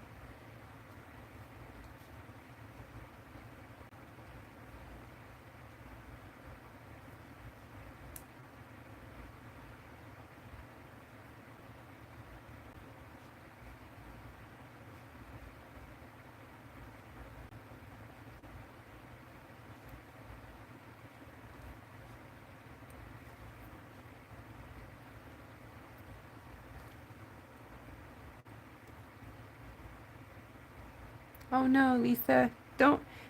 You know what? Sometimes you just have to walk away from it. You'll love it later. And nothing is ever wrong or, not good enough. Just, you can change it if you don't like it, or paint over it, or add something to it. Sometimes when you just add a little something to change what you're seeing, it becomes a whole new project.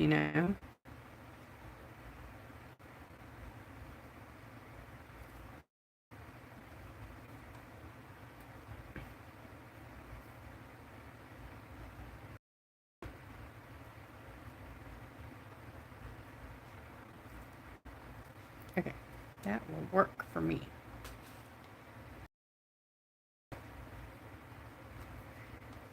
So,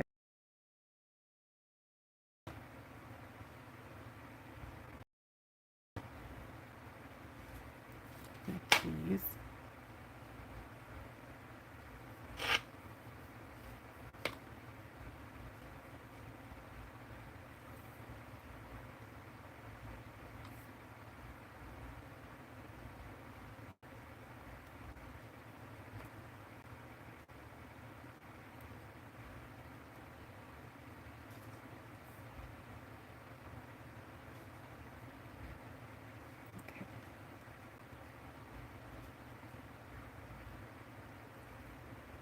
this thicker.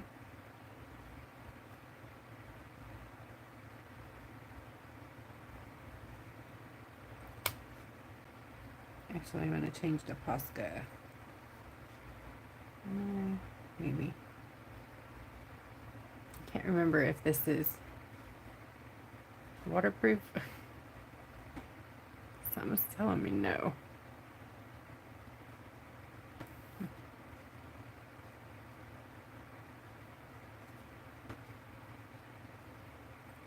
We will test it real quick. Are you water fast? That is a big fat no, but that's pretty, huh? We can do lots of You know what? Let's use this. I'm gonna use it and make some smudgy shadow stuff so it's not so drawn looking, right? See? This is another thing. You don't like it? Change it. See? Work with it. A lot of times, your pens are water reactive so that you can use them with watercolors and stuff. So, because I sprayed my rock, it's being aquaphobic. Does not want to. It's beating up a bit. Okay, I see how this is going to be.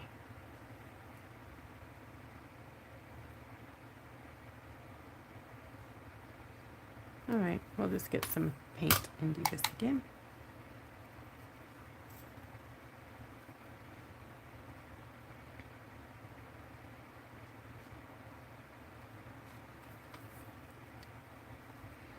I'm going to change to a scruffy brush.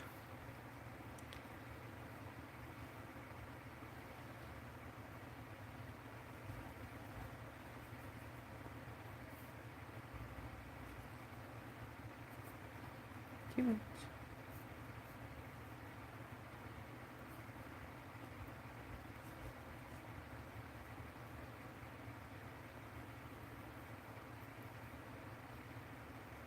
And you guys will see where I'm going with this in just a bit.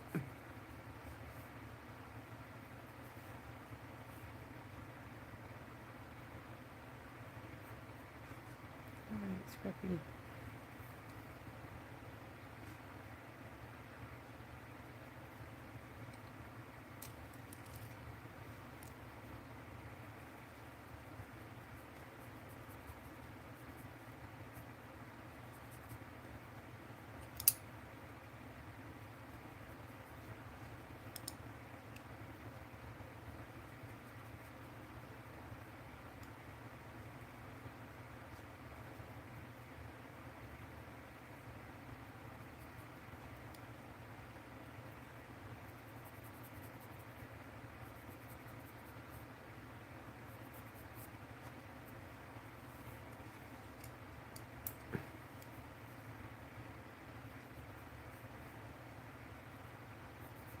I'm just putting a blob in there and then moving it where I want it.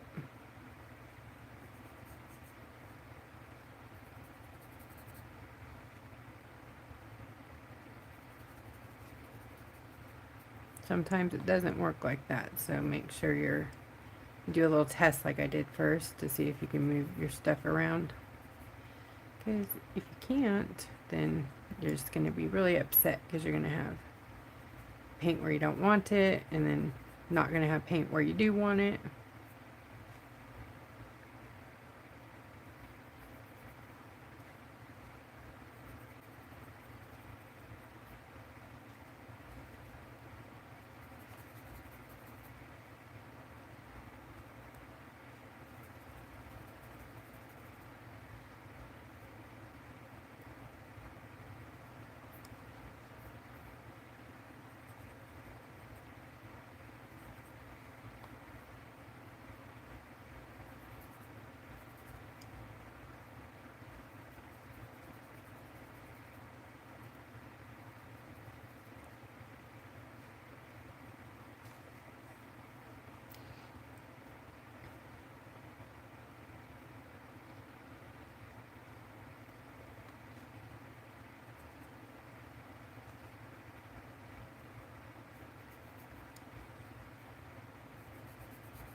Just still smudging it in there.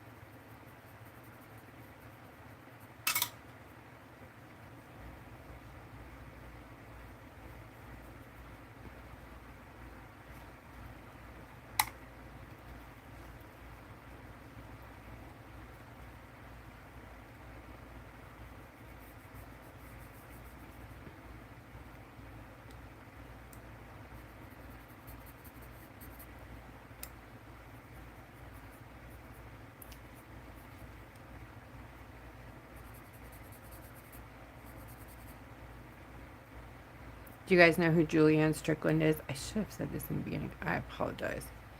I am totally taking inspiration from her painting, her rock painting. She does really amazing little boutique rocks in California, and you guys see them all the time, like on when you go looking on Pinterest and look for rocks for inspiration to paint or whatever. They're very chromy, metallic-y, lots of gold and black lining, and just gorgeous. So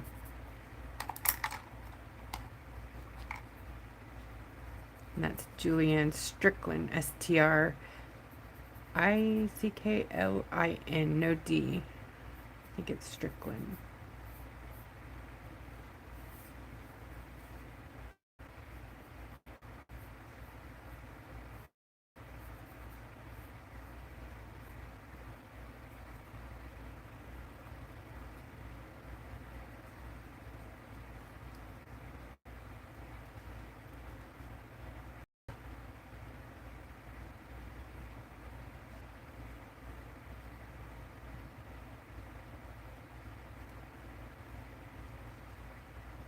Mm.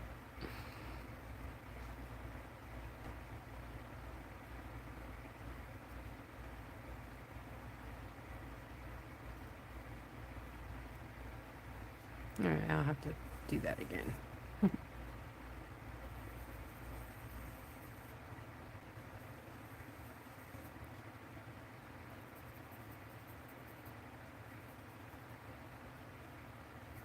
Cool.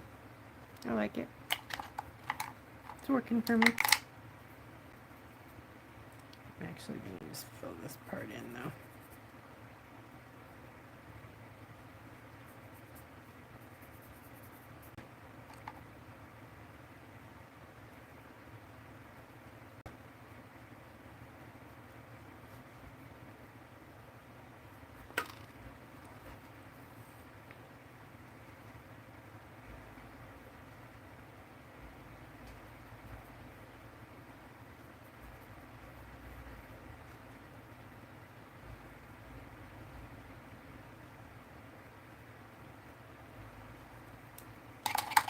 Okay.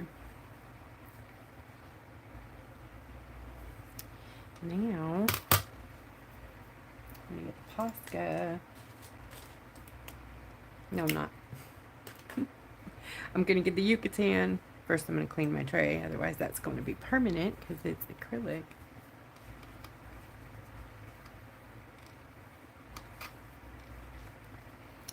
Let's see if I can find some of my... Oh, I found one. Scrap sticker sheet here. Makes a good palette. And then we're going to line this. And then try to, you know what, I lied, I am going to use the Posca and then line it with the gold because I'll never be able to freehand that, everything I want to do. So I'm going to start like this. This is all going to be lined in the gold where I'm putting the black, but at least it'll give me a, a dump off place.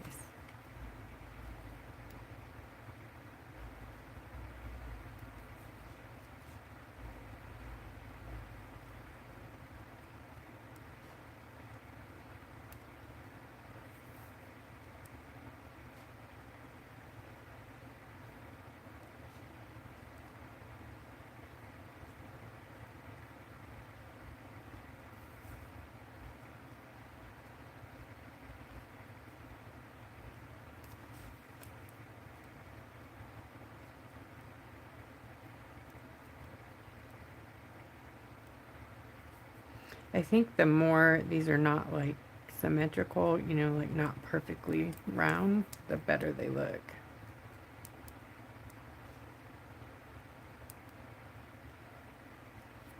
Yay. Okay, now I'm hoping I can do some lining today. We'll see. See how it works out, right?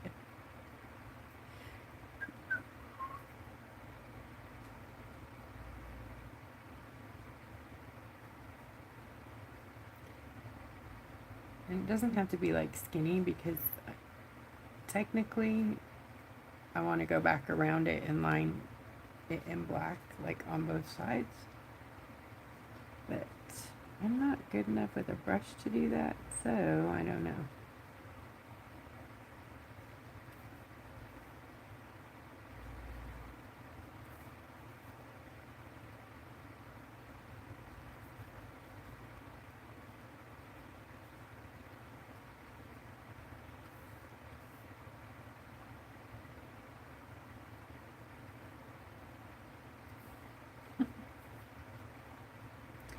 See what I mean?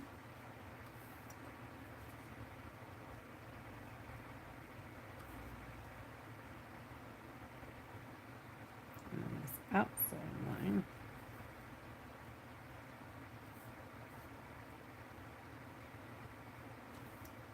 Oops. I got a little carried away there. There.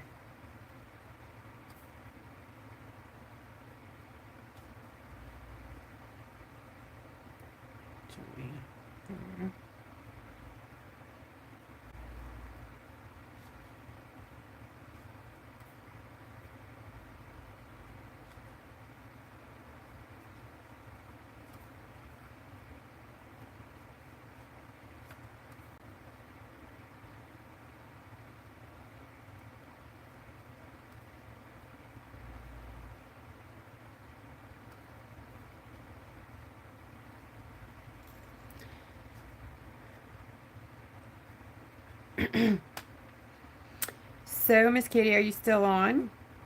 How are you liking your new phone today and your place? And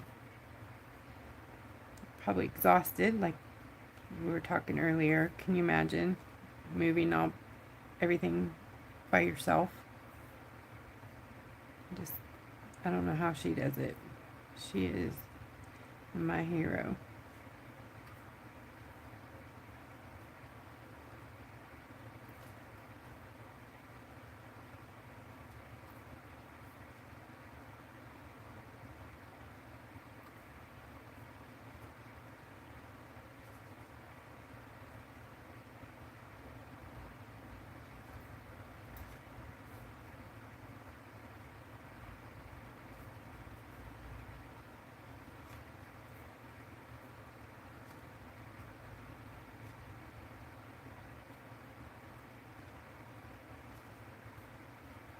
You could do this with our outliner too, and the cone.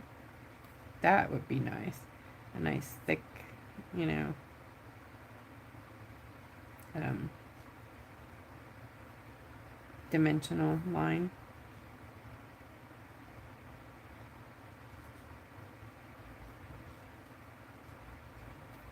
If you're wondering what I'm doing, I'm notching them in here at the base. Kind of like a petal-y, I don't know. Just,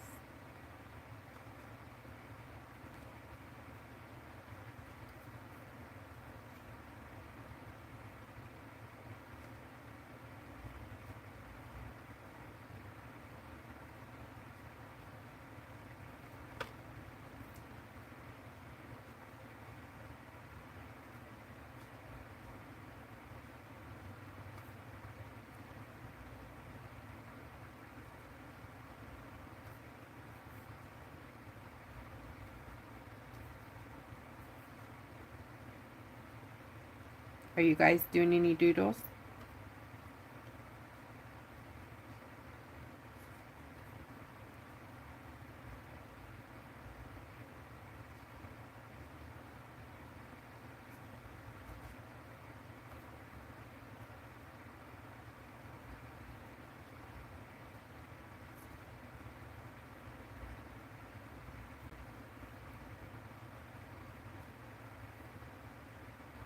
cool. I like it. Then I'm going to do a dot and a top dot, I think. So I'm going to do black. If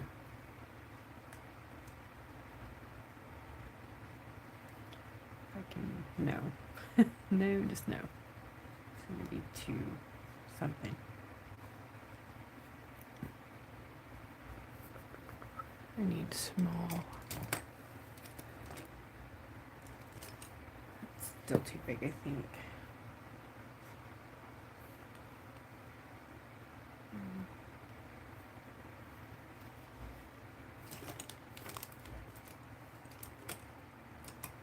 All right, maybe daughter. Little dotting tool, maybe.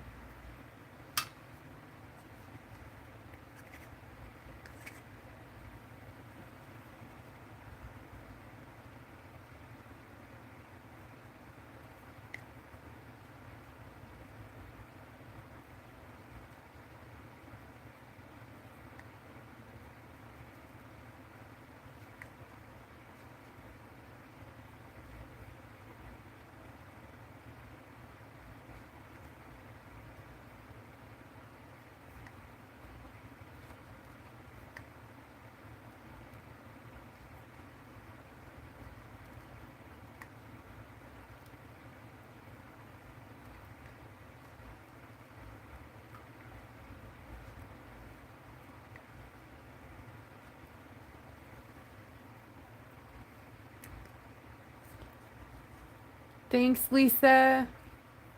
Have a good night.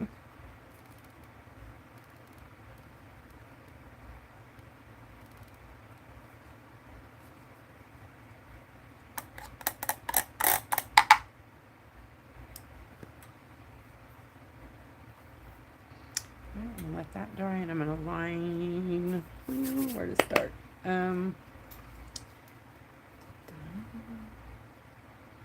You know what? I'm gonna make a little brush. Make a little tiny, skinny, mini.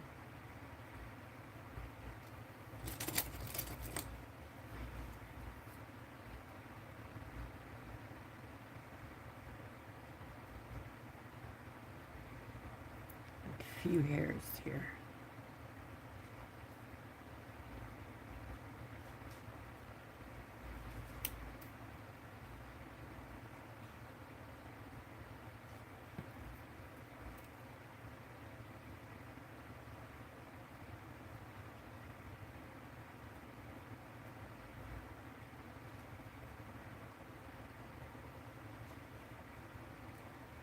Mm-hmm.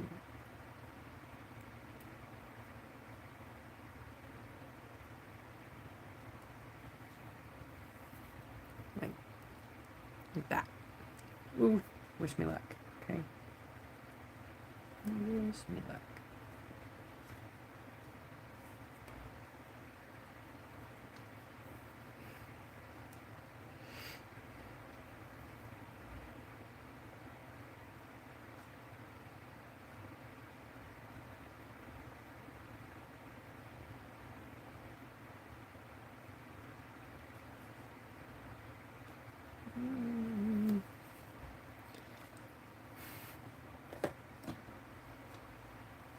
Definitely need a spinner here.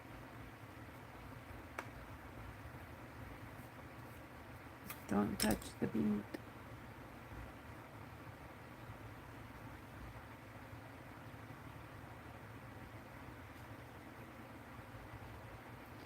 I actually saw Julianne Strickland doing a few lines in one, and she uses like a paper clip with a little kind of bead at the end. It looks like some paint that maybe dried there, and she does her details with that. I was blown away. So then I thought maybe my dotting tool might work, but it makes too big of details.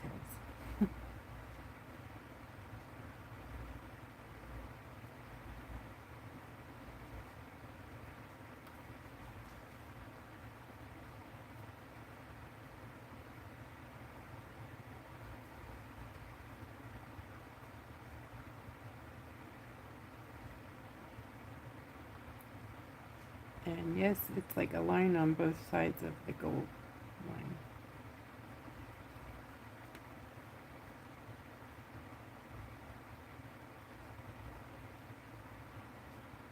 Remember, like I said, straight's not always good in this particular design, so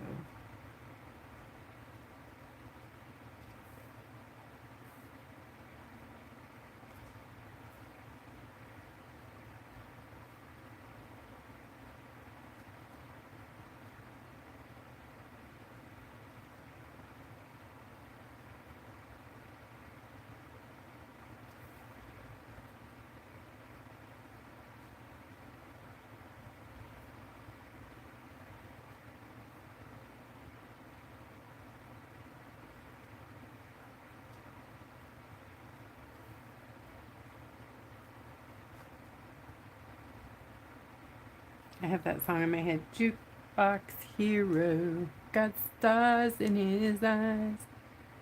Da-na-na.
So on the inside detail,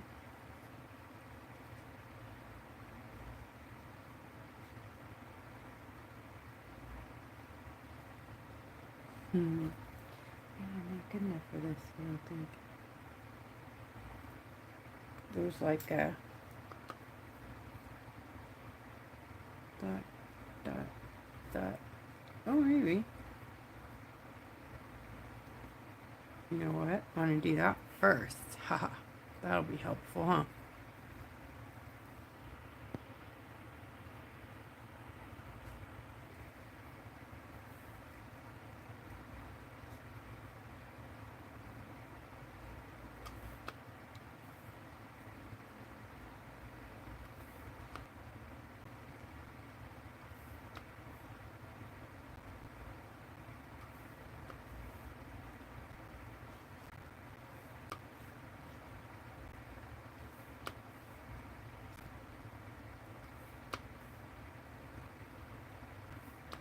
When the black dots dry, the big ones, they get a gold top dot.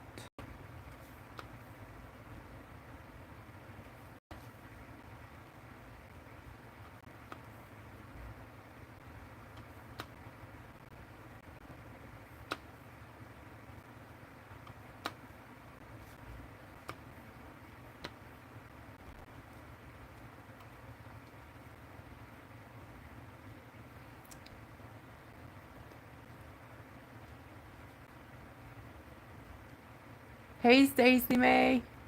Hello.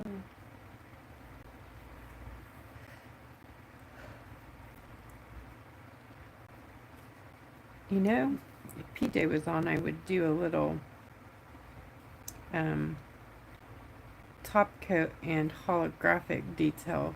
I owe her a video. Go get PJ. She's probably sleeping. You know, it's like what? Almost 10. Of course it is.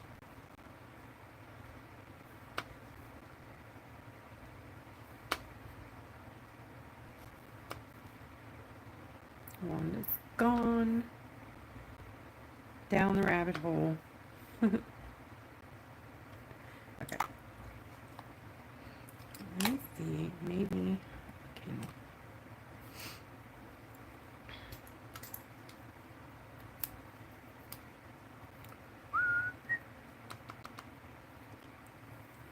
Don't know. Well, it kind of works a little bit, but it's like a dippy doodah. You gotta dip a lot.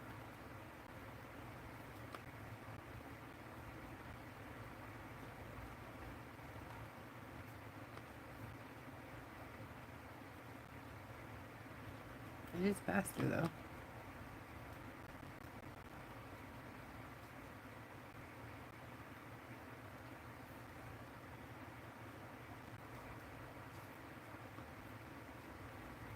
Okay, I like it.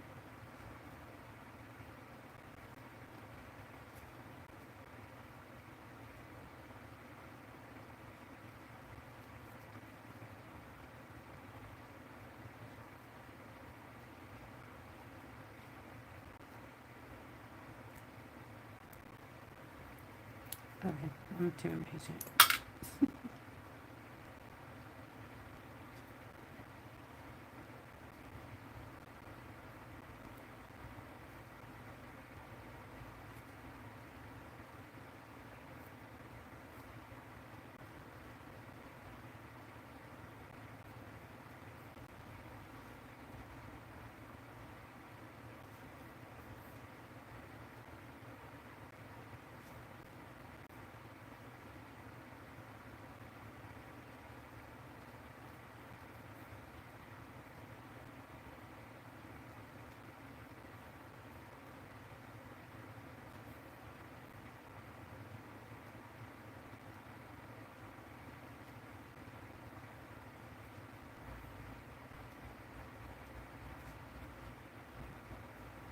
Oops.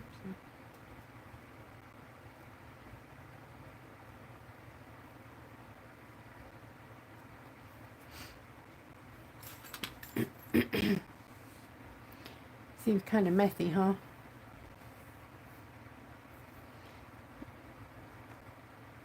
I think it'll look okay when it's done, I think.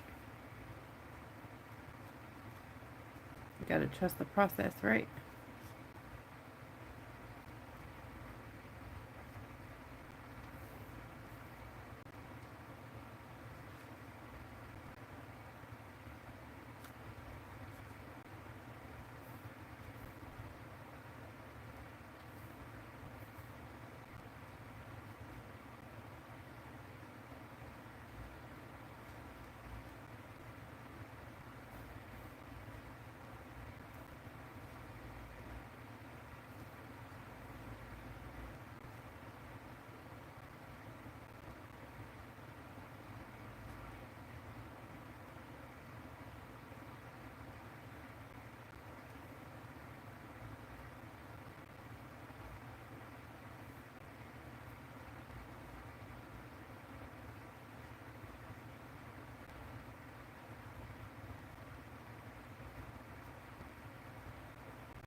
Are you guys falling asleep? I ran out of things to say. Good night, Anita. Thanks for hanging out. Sorry I get quiet. But, you know, you could just still paint. One of these days, I'll learn how to go shorter.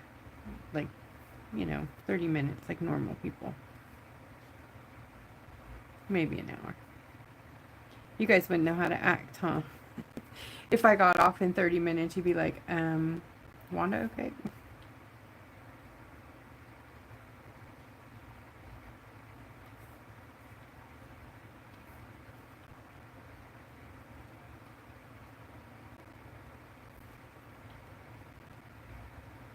It's kind of like, if I want to paint something, I always feel like I want to go live because I like to paint with you guys. Or at least, you know, the socialization or whatever. Be social.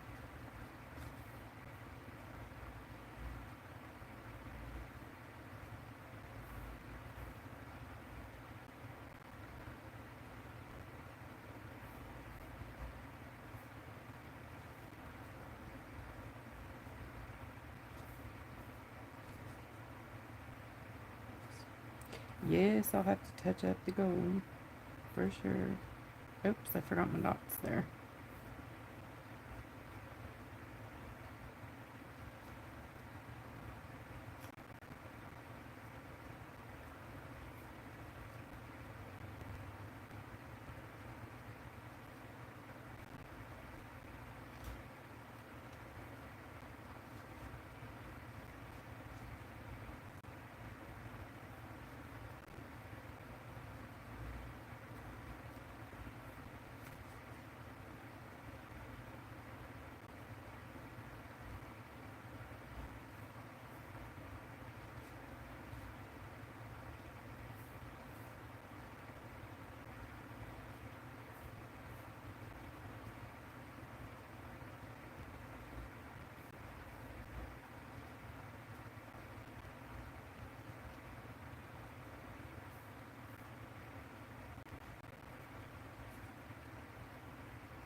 Oops, sorry.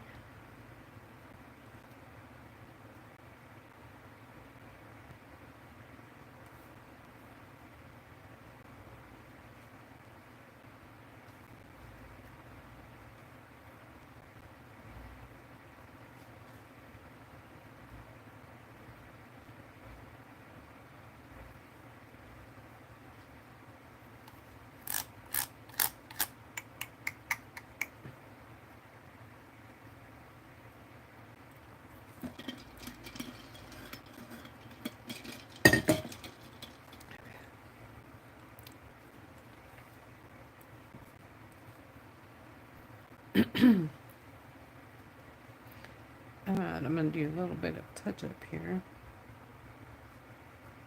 See if I can't save the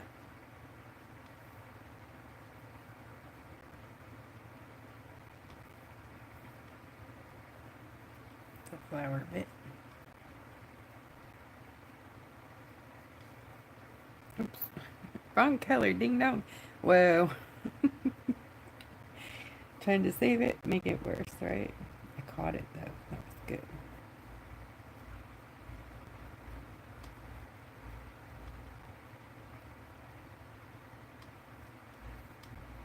Changed my mind about where I was going with that.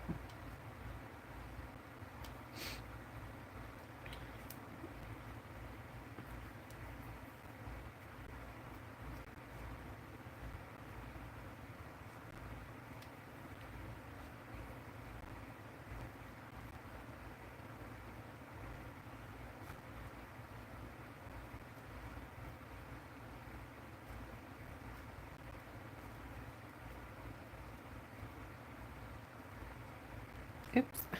I find things I missed. This is good. Good, right? Hey now. Ooh, thick. Oh, I'm using the wrong. Like, what What's going on? That doesn't feel right. Okay, go to the other side.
I think we have a listing somewhere in our group of the vendors that we like. We used to, anyways.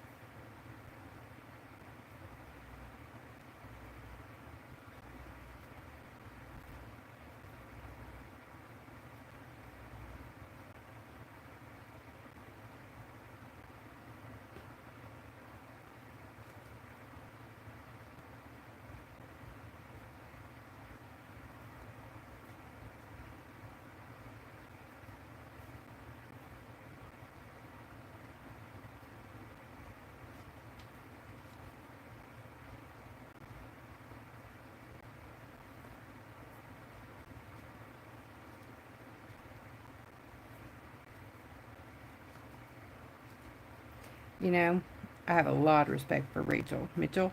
She can line like this, like nobody's business. She uses her little bent brush and gets it on. I envy her. Yes, I do. But another amazing lady. Oops, grabbed the wrong paint. She is the one who inspired me to try foil for the first time. And then I oh my goodness, I went bananas.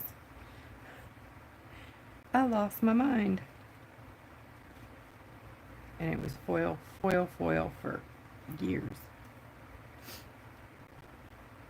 And I still love foil.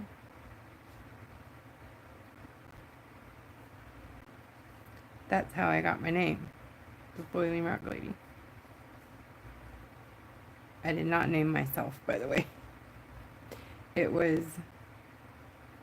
a few people kept calling me that, and then it was kind of hard to, when they were trying to say, oh yeah, that Foiling Rock Lady. You know? Things just kind of stick to you. So I was like, what the heck, you know? I'll just go with it. Makes me easily searchable, I'll tell you that. Right, try to remember Wanda Rodriguez. It's probably not. It's a forgettable name. But the Boiling Rock Lady, right? But when it's so funny because there's you can check Google for like the most searched I guess words or quotes or whatever close to your name, and mine is the Boiling Rock Lady, because everybody's spell checker wants to change foiling to boiling, so that for the longest time was the number one searched term when people were looking for me. Oh, that was funny. I'm the Boiling Rock Lady. Boil those rocks.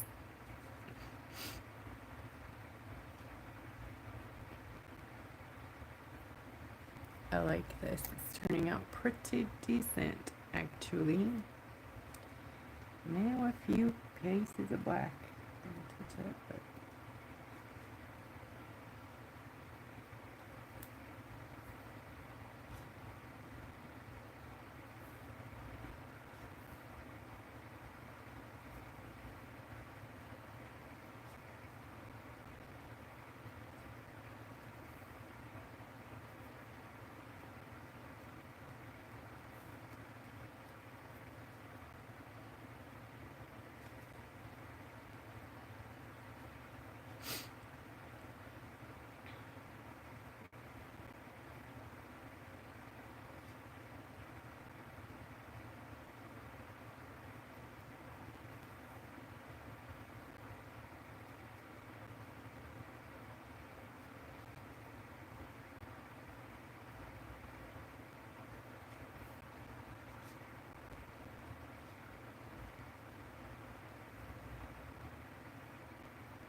okay. And then dots. I'm gonna put some.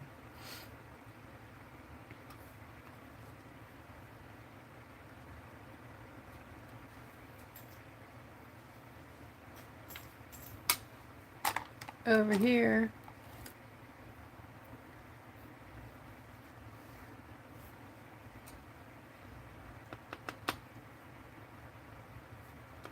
Maybe.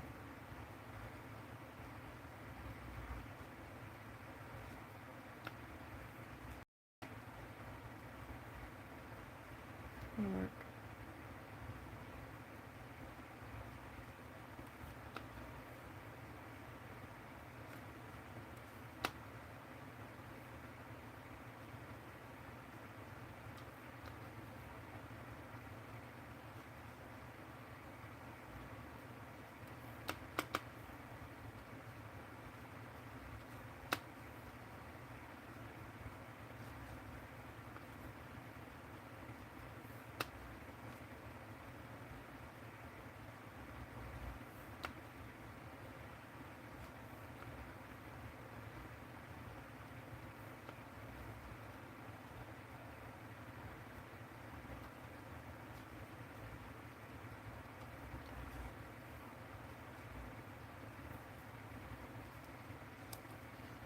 Okay. Then I think this one should do there. I guess I could do some stones, but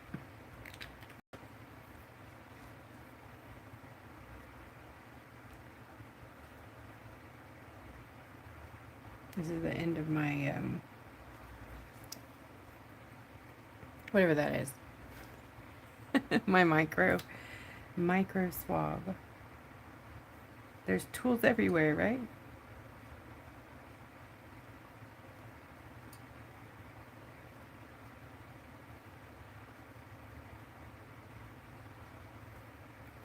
So you know how there's a dot with a black line around it on the inside and the outside?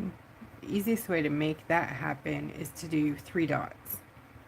You do the black one, and then whatever the color is, and then you do another black one.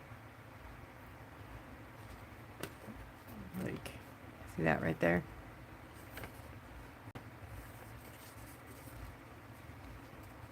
Dot, dot, dot. Mine don't look nothing like hers, but it's inspired. You know.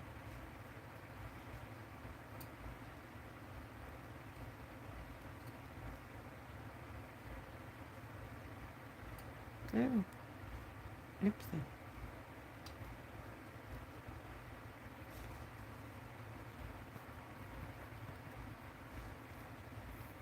Alright, I'm gonna put this to the side. Bummer.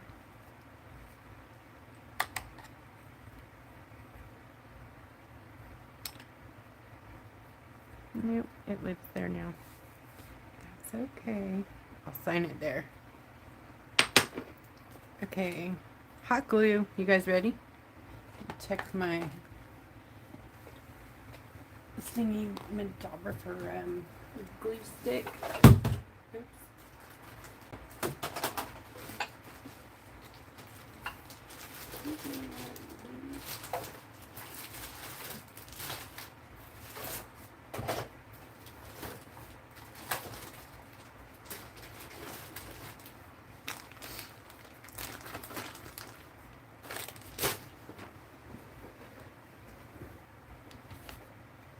Okay.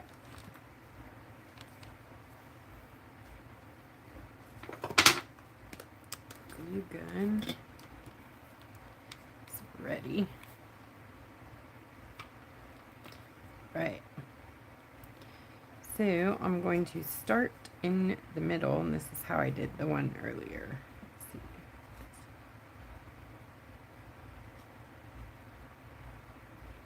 And it's very hard to do a glue gun bead all the way around and keep it straight. So luckily this pattern is notchy and blotchy and looks better that way. So don't freak out if you know, don't get it on there straight. Also, the little strings, when you are ending your pump, like your finger has to go all the way in on the barrel. Okay, now you're going to have to let it out. So you're probably going to have to start a new line. So just hover above the area where you want to stop, right? And then the string should just pop, because usually... Don't listen to me. Oh my god. Usually I don't have trouble with strings. Oh, my stick didn't go in. Anyways, I do big blob dots a lot. And if you hover right over it and then circle, kind of tie it off, I guess, it really makes it less stringy.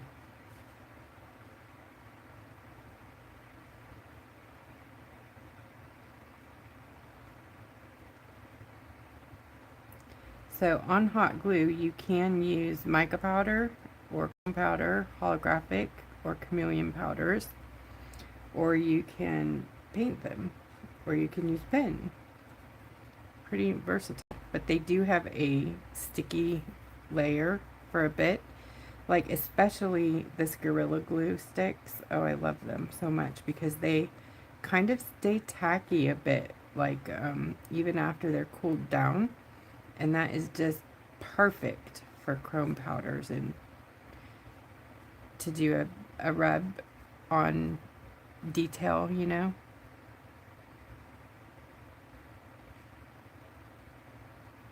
So around the edge,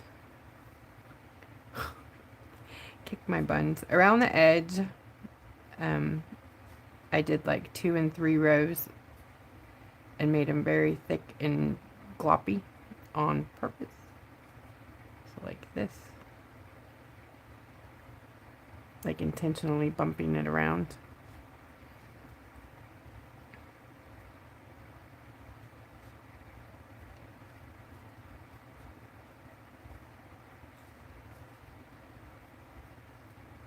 if you touch it, don't pull your finger away too fast. Unless you're being burnt, obviously, then pull your finger off of it. But if you do, you'll just bring a big old string of glue with you, like my finger touched there. If you just wait and let it cool down, it won't be stuck to you at all. Okay, I'm going to connect them here.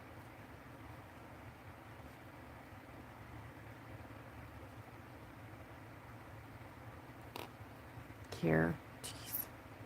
Why does it keep moving out of frame? I'm sorry. Okay.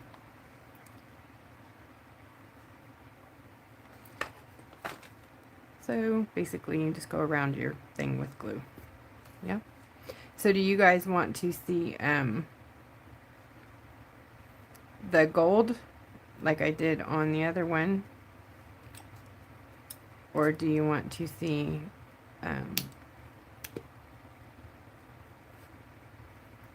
chrome powder or holographic powder? What would you like to see?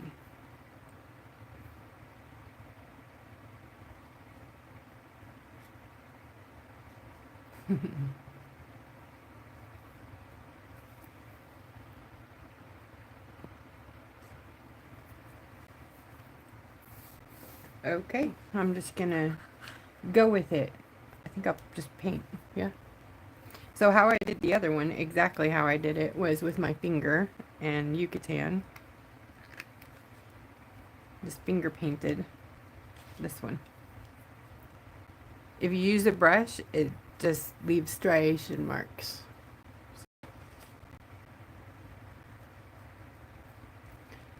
And just touch it and move your finger over it. And because it's raised, it should just, you know, work. So it does.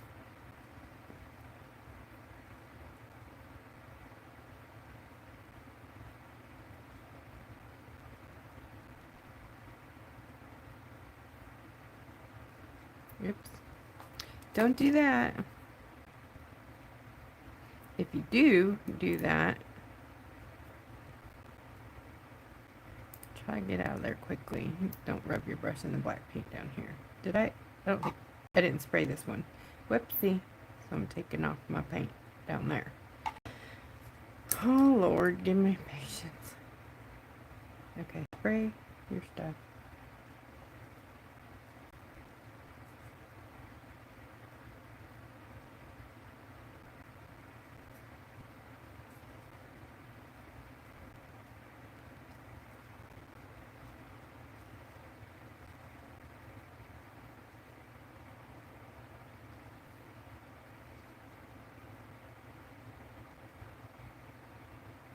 Shimmer shots are pretty incredible paint. They really work on many surfaces. They have to be sealed, but awesome sauce, right? They're not acrylic.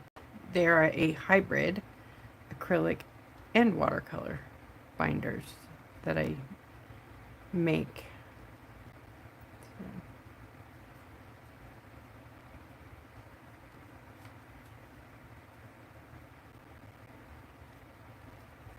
Makes for a super duper creamy, uber pigmented one coat paint.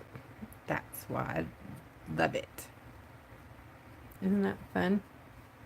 Ew, why am I depixelating? That's not good.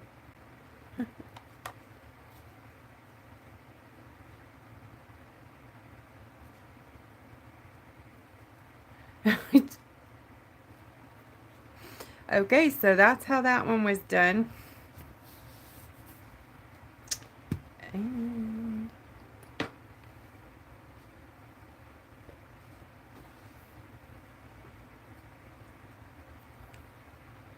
so I put some acrylic in there, so I'm hoping that I can go back and do some more details inside the petals. Yay. See, thinking outside the box here.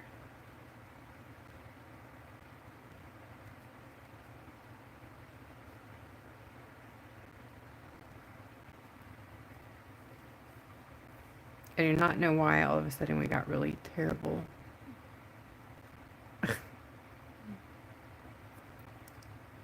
Oh, that's probably my TV though, right? That's right. There's a setting on your TV or your computer where you can change the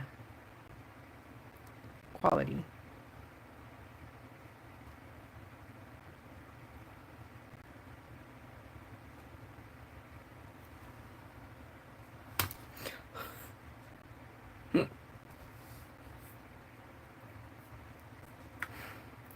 You know, I just have to tell you, I wasn't always klutzy like this. Menopause has killed me. Just killed me. I swear I'm not crazy or so clumsy.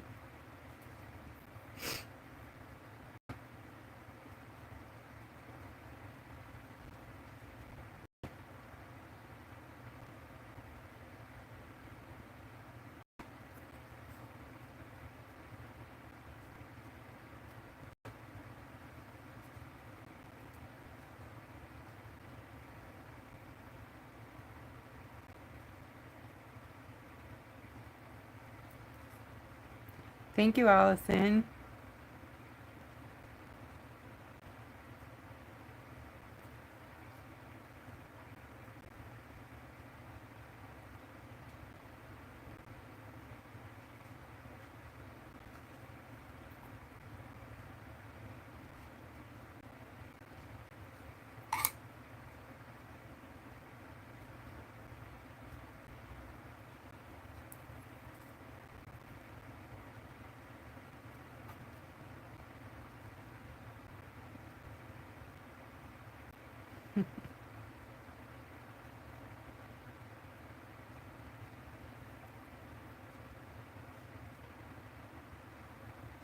Cool.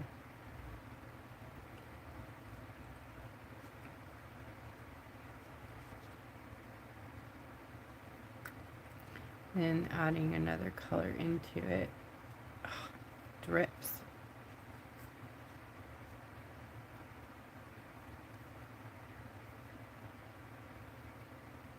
Are you guys toast? You done? I can be done if you're done.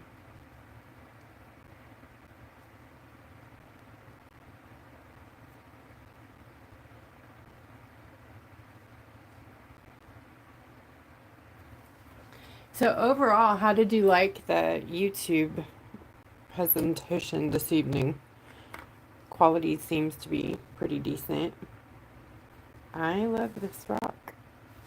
You know, I was thinking about it while I was doing this. Another cool thing you could do with this design that we did here today, or that I did, hoping you will do. Ooh, stop it. Learn from your mistakes, Wanda. What's the definition of insanity? Doing the same thing over and over again and expecting a different result. Silly.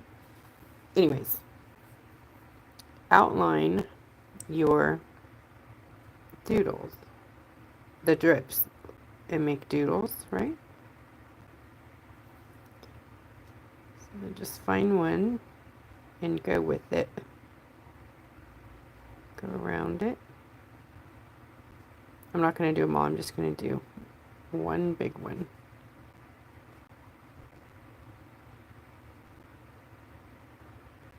Now remember, I sprayed, so if it wasn't sprayed, my pen would be giving me hell.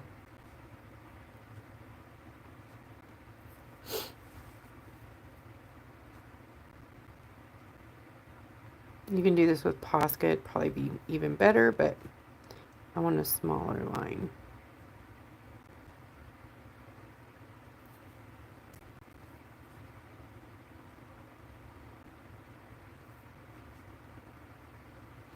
So I think that if you just go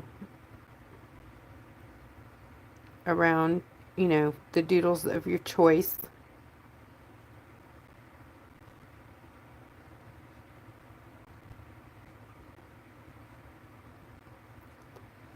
and then you can, have you ever, okay, let me tell you, Me Paintings, MII, If you've never seen her work, it's so cool. She does these paint pouring, and then she goes and finds designs in them and accents them. So after she finds, and outlines her,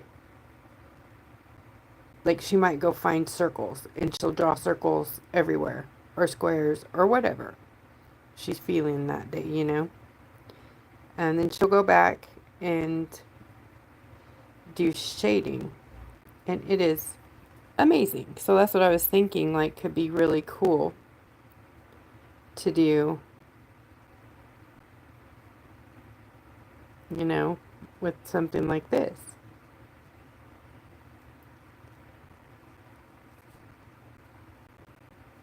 Okay. Then you take whatever you're going to do shadow with. I love using Scruffy brush and Posca for this. It's a damp brush, not not wet. And then you basically just put a dot of Posca, and then grab your Scruffy brush. Kind of what I was doing around the flowers, right? And then you do the shadow.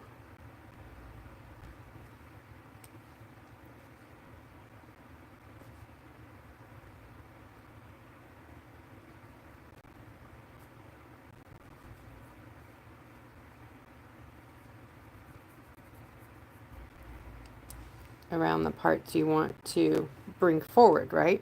So you want it to, like, it's standing up on the rock.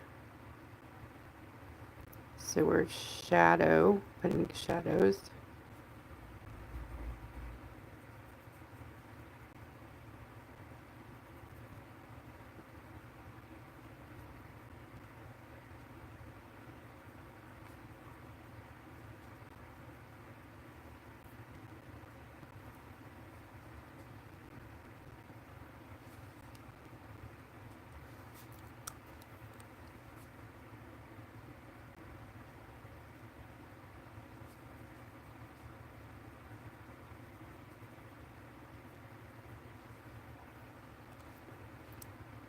And then that'll make the parts that we outline jump right off.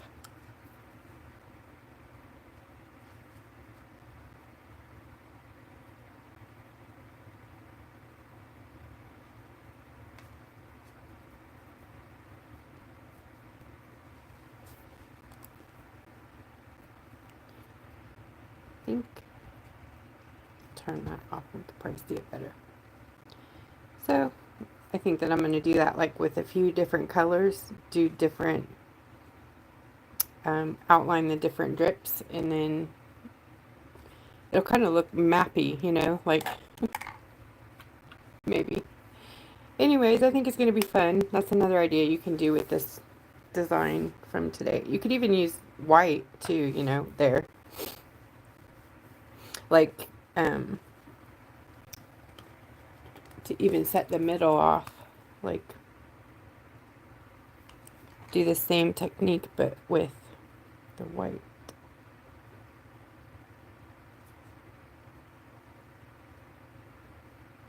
To do the highlight in the center. Pull it forward. Hi, Bonita. Yes, Phyllis is pretty, huh? Okay. Thank you so much for watching tonight. We did a lot of different things, so hopefully you enjoyed something and it inspired you to maybe want to try a new thing. And I used the new chameleon. These are unicorn chameleon high shine, the big daddy of the chameleon watercolors, to get this look. And those are available in my shop in 3 different sizes. And if you wanted some other kind of custom situation, let me know. I can do custom palette, you know, if you wanted something made, like a wooden palette with 8 colors in it or whatever, I can do that too. My husband and my son are carpenters, so they can build whatever we want, and then I can fill it with paint. So if you got some birthdays coming up or some special gifts you're wanting, call me. Or no, text me. Oh, I'm so old. Call me. Hugs, guys. Have a good night. We'll talk to you soon. See you again. Bye.